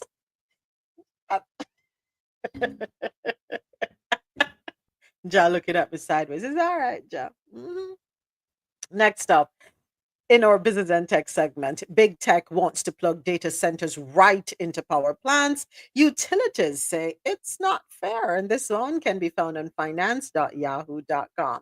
Looking for and the prior article was also on yahoo.com. I forgot to mention. I don't think I mentioned it. But anyway, looking for a quick fix for their fast growing electricity diets. Tech giants are increasingly looking into striking deals with power plant owners to plug in directly, avoiding a potentially longer and more expensive process of hooking into a fraying electric grid that serves everyone else. It's raising questions over whether diverting power to higher paying customers will leave enough for others and whether it's fair to excuse big power users from paying for the grid. Federal regulators are trying to figure out what to do about it and quickly. Front and center is the data center that Amazon's cloud computing subsidiary, Amazon Web Services, is building next to the nuclear plant in eastern Pennsylvania. The arrangement between the plant's owners and AWS, called a behind the meter connection, is the first such to come before the Federal Energy Regulatory Commission. For now, FERC has rejected a deal that could eventually send 960 megawatts, about 40% of the plant's capacity, to the data center. That's enough to power more than 500,000 homes. Wow.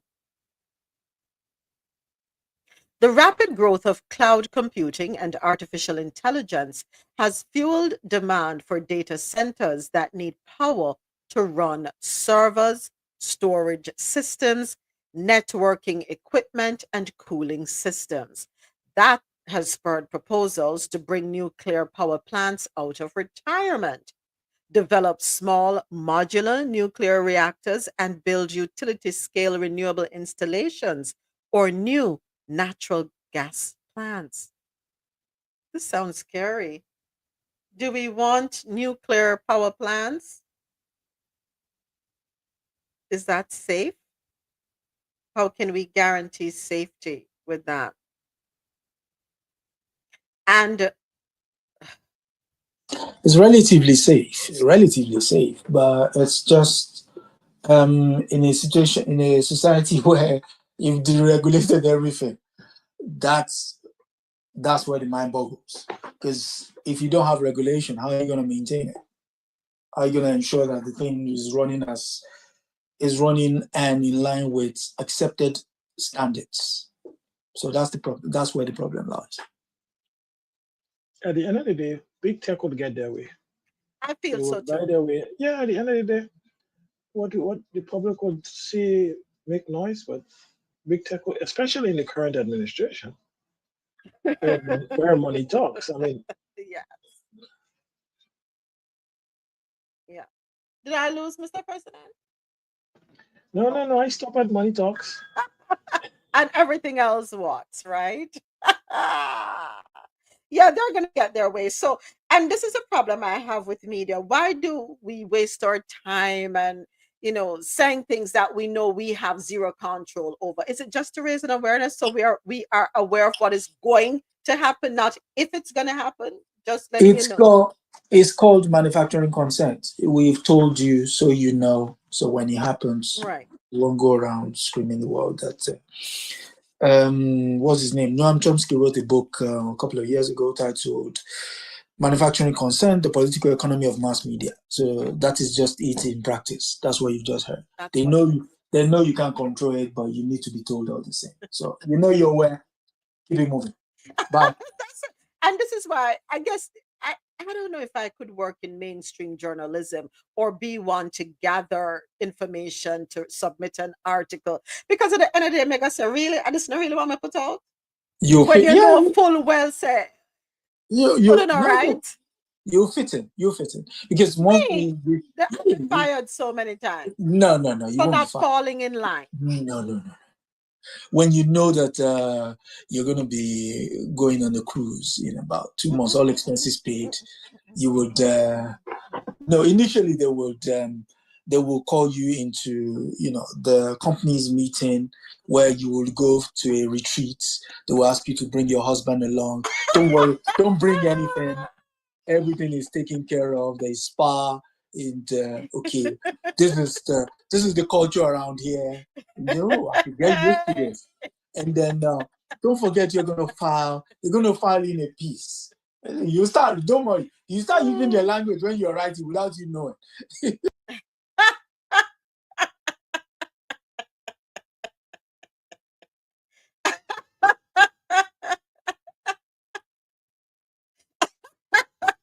know what? I'm done with all of you. But yeah, we know what's gonna happen. What I want to know is who is going to bear the brunt of the cost of the electricity? Is it going to be us? Are we going to get an increase in our light bill to subsidize this? Because it's hardly likely, in my opinion, my humble opinion, correct me if I'm wrong, I don't see these big tech companies paying the electric bill. No, they will pay, but it will be, again, they will manufacture consent. It will be spread to you as a developmental thing. There is they will tell you, let me see the headline. Oh yeah, clean energy coming to a place near you. And, they will tell you how many homes it will power, how many Tesla cars you can plug into it, how long the grid will last for. And then they will tell you how many. Hold on. I just thank you, Jack. Thank you. I wasn't recognizing. Thank you. We got to wrap up on air with QMZRadio.com, JanoRadio.com, and MadMusicHouse.com. I'll be right back with you, YouTube Live. I totally forgot. Coffee in Tow is an interactive world news podcast, a dynamic and engaging live show that streams across multiple internet radio stations worldwide. This podcast brings you real-time news updates, in-depth analysis, and interactive discussions on global events, making you a part of the conversation no matter where you are. With a diverse range of expert guests and listener participation, it's your go-to source for staying informed and connected to the world. Coffee in Tow is brought to you in part by Lormel Skin Food. Log on to LormelSkinFood.com. Discover the range of natural skincare solutions. Indulge in the radiance of natural and organic beauty with the best natural and organic soap bars, whipped soaps, body butters, and oils. All 100% natural products. Lormel Skin Food for a natural, beautiful you. The world's best coffee from our farms to your cup. It's Grand Coffee House.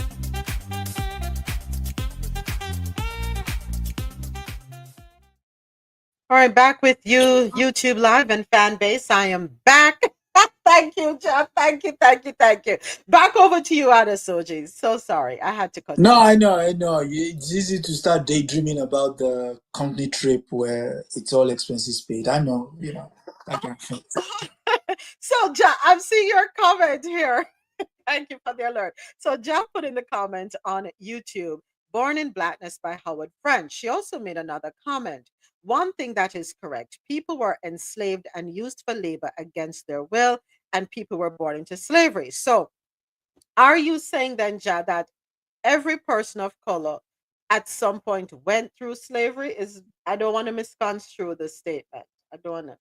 No, that is Okay. absolutely Okay. what I'm not saying. Okay. It's just a distinction between the two, and I was only agreeing with James on that point. The Okay. distinction between the two. Okay. Okay. All right.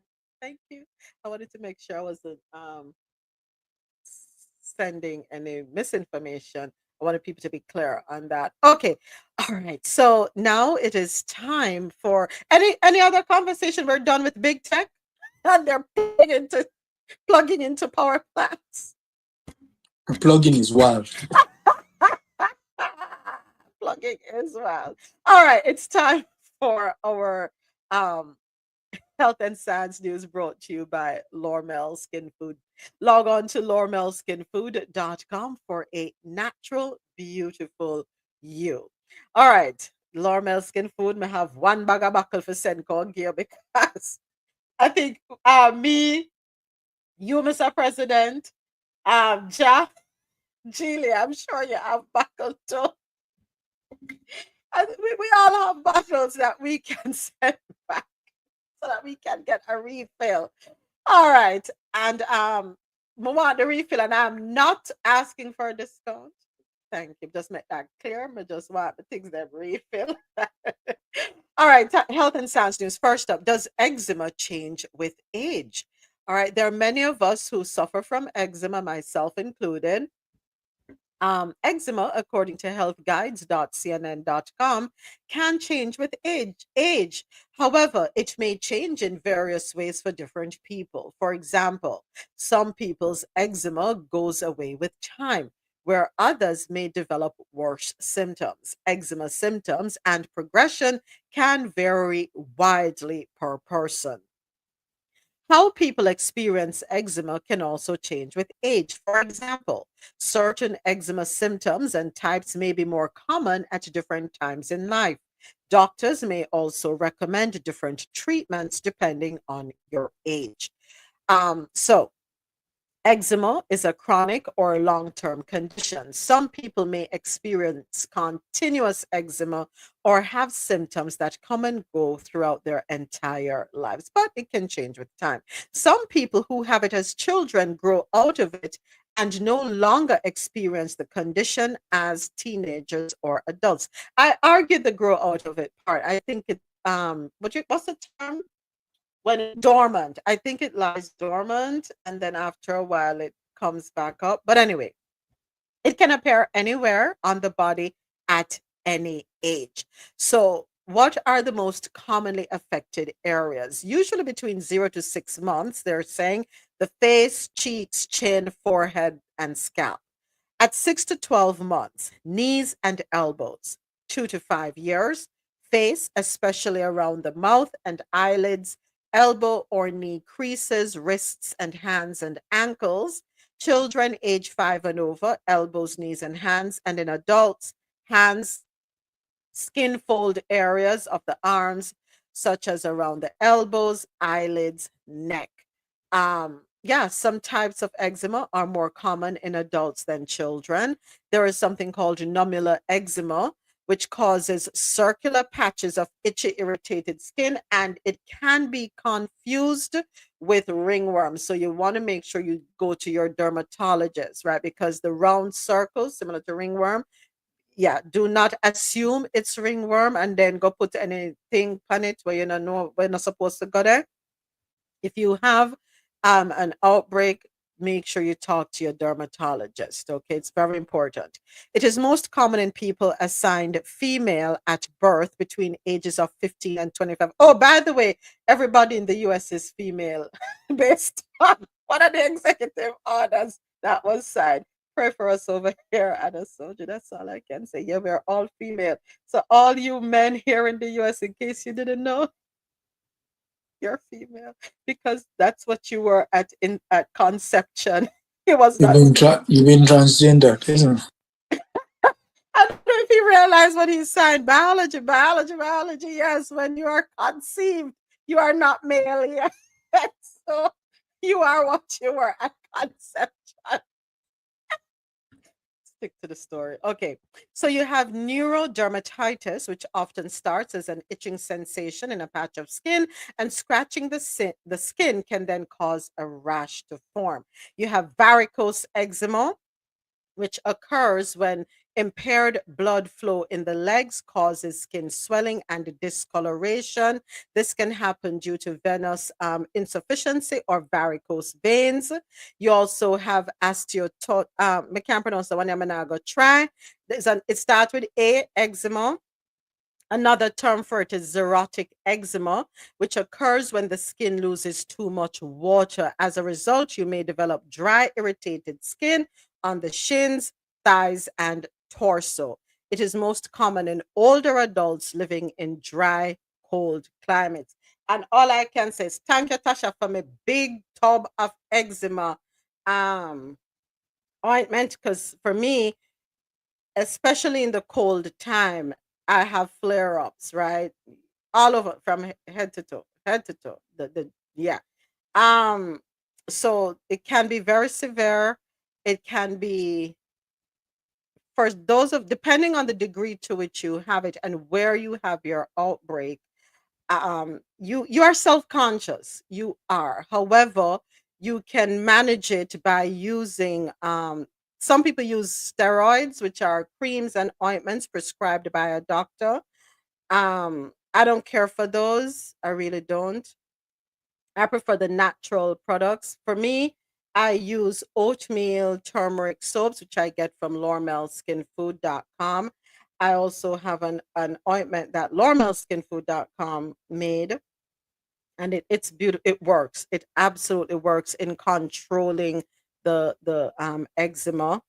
You can take oatmeal baths, colloidal with colloidal oats. You can do that. But yeah, definitely talk to your dermatologist, and so you can do what's best for you. All right.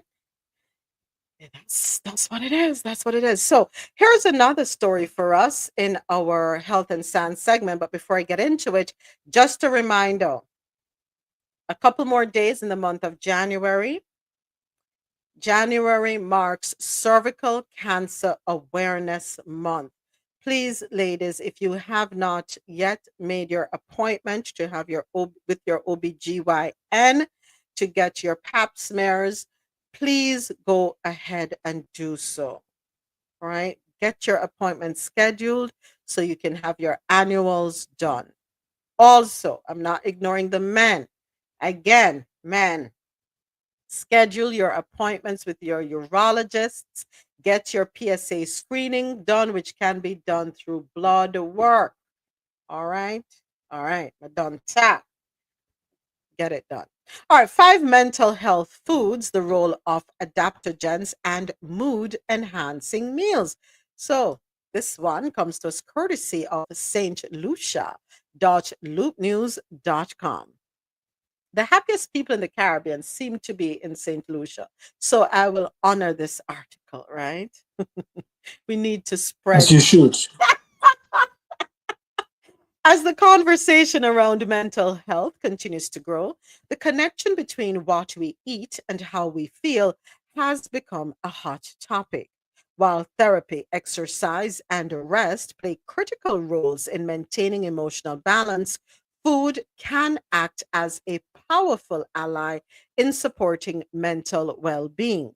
Adaptogens and other mood enhancing ingredients are emerging as key players in the realm of mental health nutrition. So, here are 5 foods and ingredients that can help improve your mood, reduce stress, and support overall mental clarity.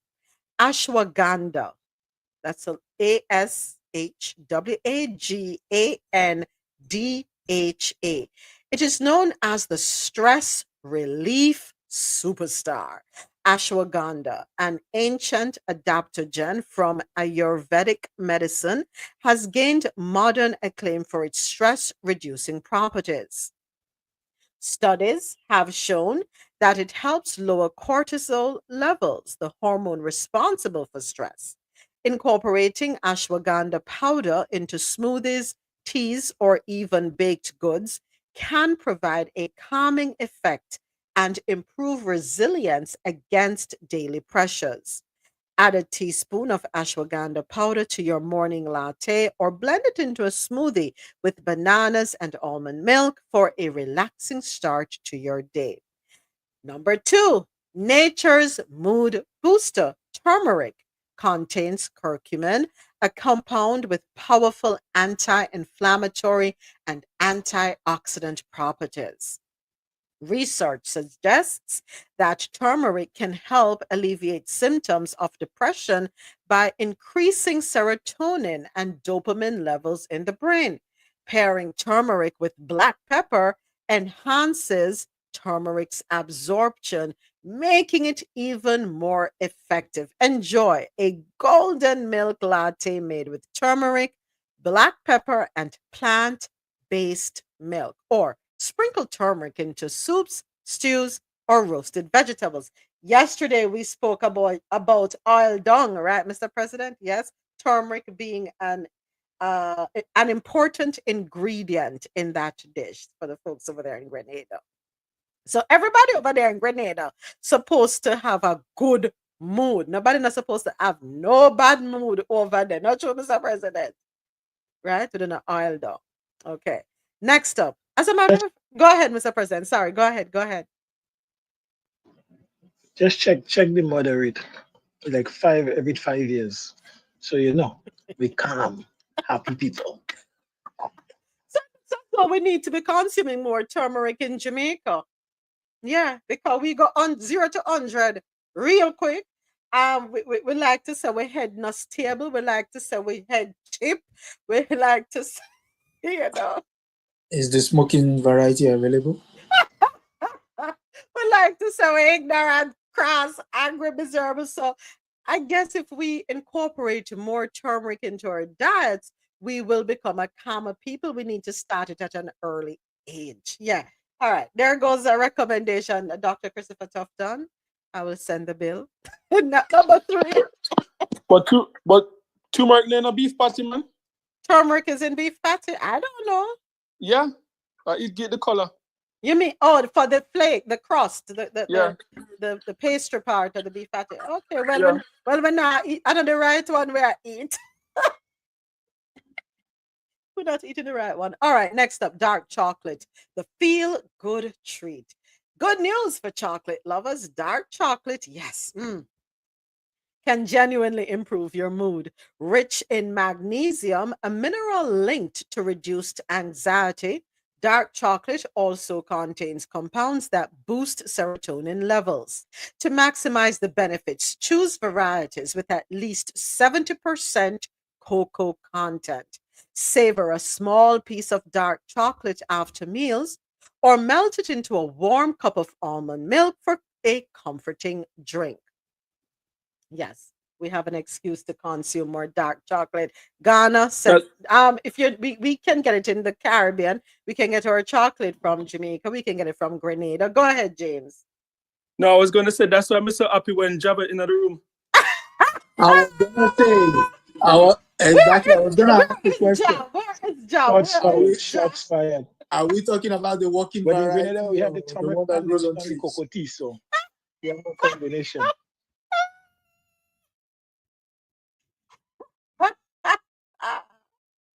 That's a good one, James. That's a good one. Yeah, man. The darker the chocolate, right? The better we are. The calm.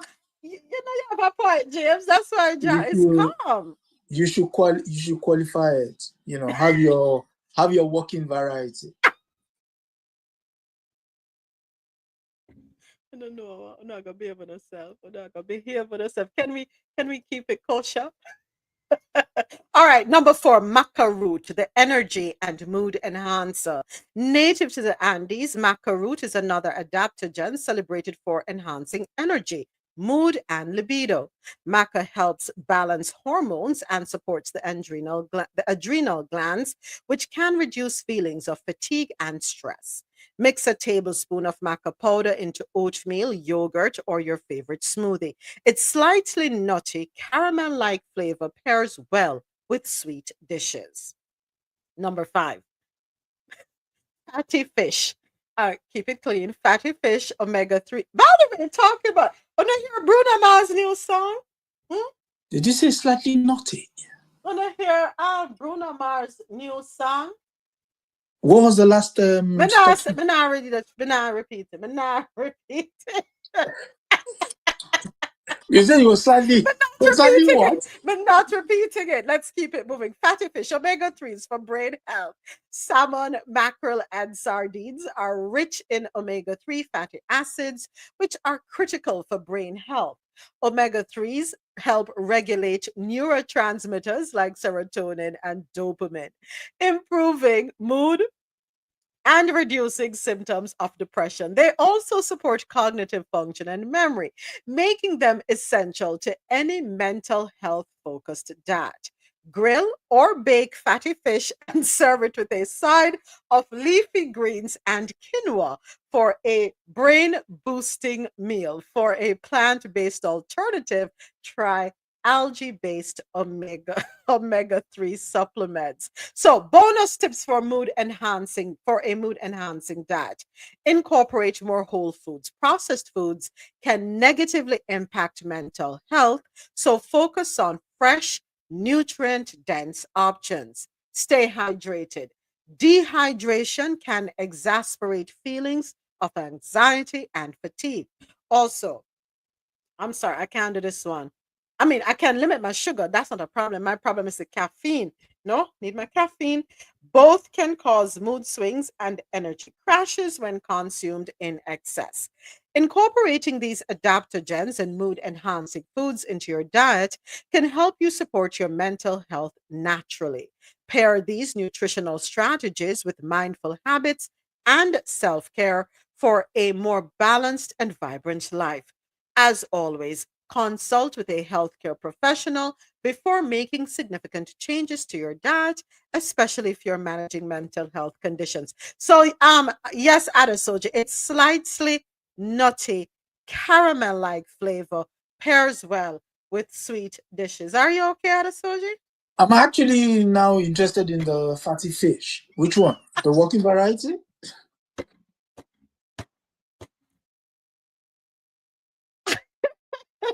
Okay, so what we have to be careful of is this.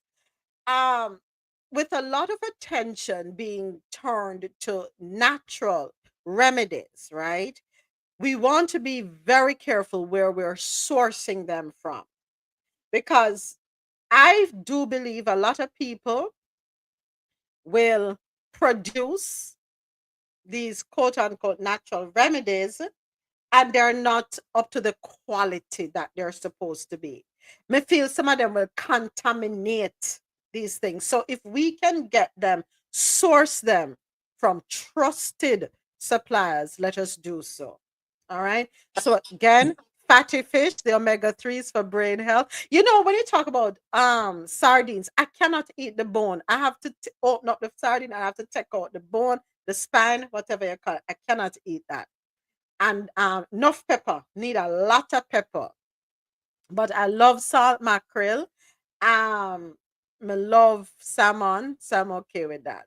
Yeah. Somebody was gonna say something. My apologies. No, I was gonna say yes. It's important also that you're sure where you source your fish from, because you are what you eat. Bon appetit. You see, you. Yeah. Go ahead, James. The salmon nowadays is not, because a lot of the salmon on the market now is like the one them with them color, you know, yeah, and pretty much them in a zoo, like in a cage. They're not wild. No, come on, farm raised. Say it nicely. They're farm raised. Well, So- farm raised sound too nice.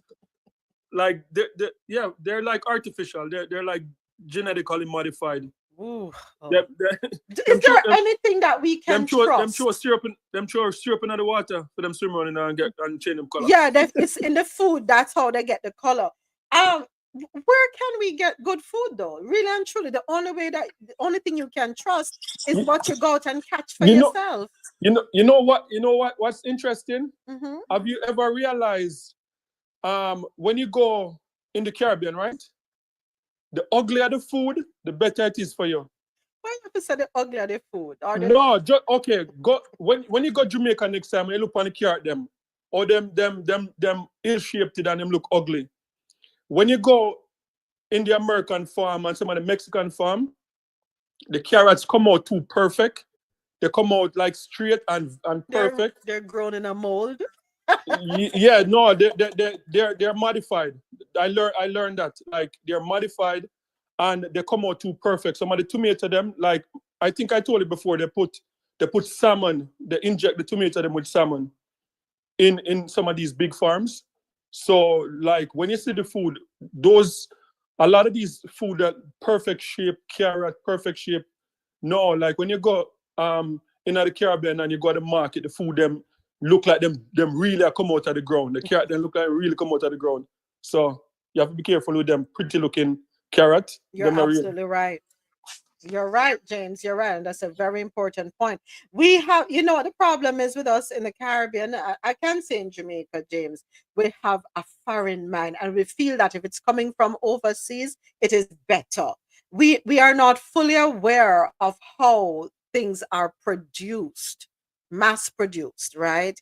We're not even aware that a lot of what we get in the Caribbean are the rejects, what is not fit to show up on the supermarket shelves, in the big box stores. When you walk into the supermarkets here, everything looks so pretty, everything perfectly shaped. You're absolutely right.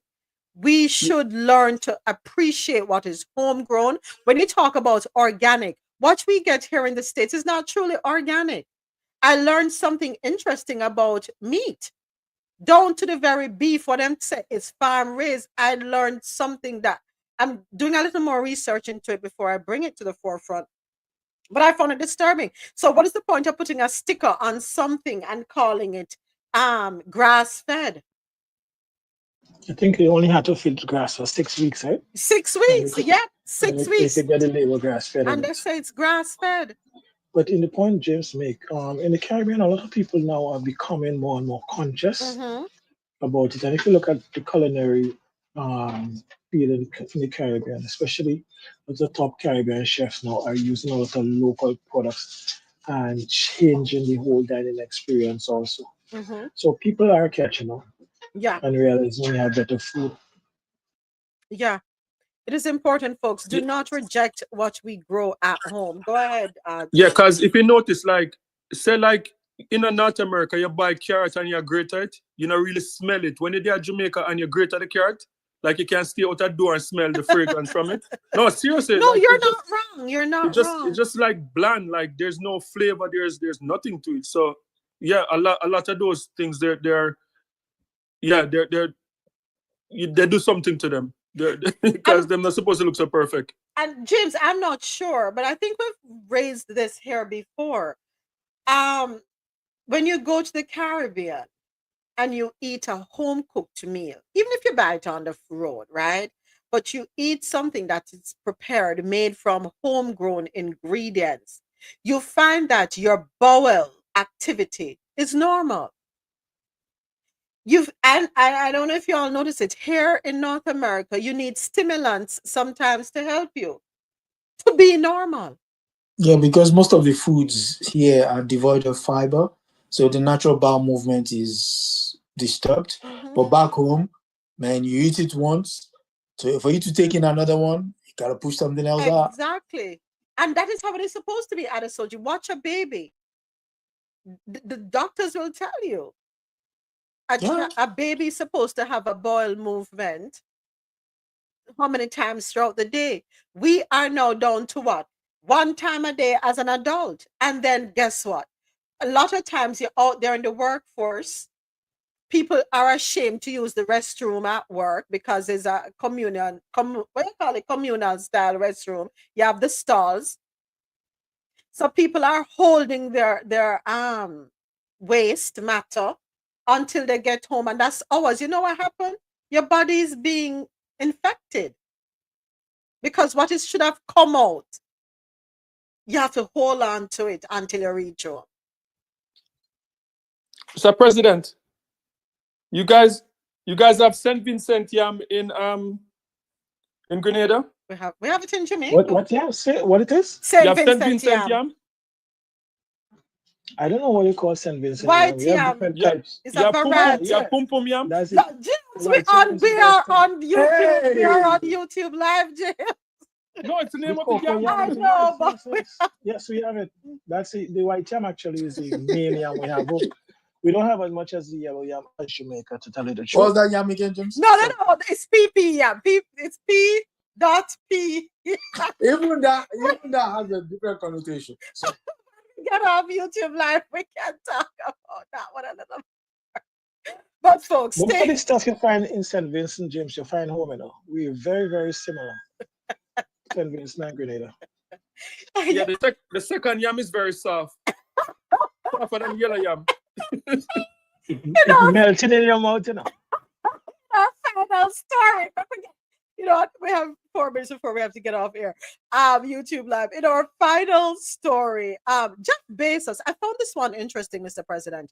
It's in the Brew Entertainment News. Jeff Bezos gave $100 million to actress Eva Longoria and the retired admiral who oversaw the capture of Osama bin Laden to use as they see fit. And this one can be found on yahoo.com/news. Amazon founder Jeff Bezos and his fiancée, Lauren Sanchez, gave away $100 million to a retired Navy admiral and actress Eva Longoria in March as part of the billionaire's annual prize to individuals who make significant contributions to society. The Desperate Housewives star and Bill McRaven, a veteran and former chancellor of the University of Texas system, were awarded $50 million each to help those in need. In the months since, the two have allocated the funds towards projects that are near and dear to them. So 12 years on from embodying Wisteria Lane's housewife, Gabrielle Solis, Longoria has gone on to become a director, the CEO of her own production company. In 2021, she founded the Eva Longoria Foundation to help Latinas build better futures for themselves and their families through education and entrepreneurship. A charitable body achieves that through a variety of programs for aspirational Latinx, including mentorship and access to funding. With her portion of the award money, Longoria told Elle that she plans to continue doing what I've been doing with the Eva Longoria Foundation and Eva's Heroes, a charitable organization within the foundation that supports the special needs community. In recent weeks, Longoria pledged $1 million of the funds to help aid people affected by ongoing wildfires in Los Angeles. Longoria said that her charitable focus is often on women because they are the change makers in families. All right, so didn't know about that, Mr. President. That one was news that so I guess this is why y'all need to keep supporting is it Amazon? Keep shopping on Amazon so that Bezos, who has a net worth of $248 billion, will be able to continue to donate $100 million. All right. Him can donate more. Him can give it $1 billion each year. Step up the money. Cost of living going up. And yes, we do purchase, not me personally, I'm not an Amazon junkie, but yeah, let's support the causes. And that story wraps up our segment here. Brings our time on YouTube Live to an end. Want to say thank you so much. We'll be back tomorrow morning for another episode of YouTube Live. Coffee into a YouTube Live at 9:35. Starting next week, we gone willing, we're going to be starting at 9:30 a.m. on YouTube. Thank you so much to everyone who has subscribed, engaged, shared, yeah, supported Coffee Dough on YouTube. We thank you, thank you, thank you. And see you tomorrow morning. I'm going to go ahead and end the stream. Coffee in Tow is an interactive world news podcast, a dynamic and engaging live show that streams across multiple internet radio stations worldwide. This podcast brings you real-time news updates, in-depth analysis, and interactive discussions on global events, making you a part of the conversation no matter where you are. With a diverse range of expert guests and listener participation, it's your go-to source for staying informed and connected to the world. Coffee in Tow is brought to you in part by Lormel Skin Food. Log on to lormelskinfood.com. Discover the range of natural skincare solutions. Indulge in the radiance of natural and organic beauty with the best natural and organic soap bars, whipped soaps, body butters, and oils. All 100% natural products. Lormel Skin Food for a natural, beautiful you. The world's best coffee from our farms to your cup. It's Grand Coffee House.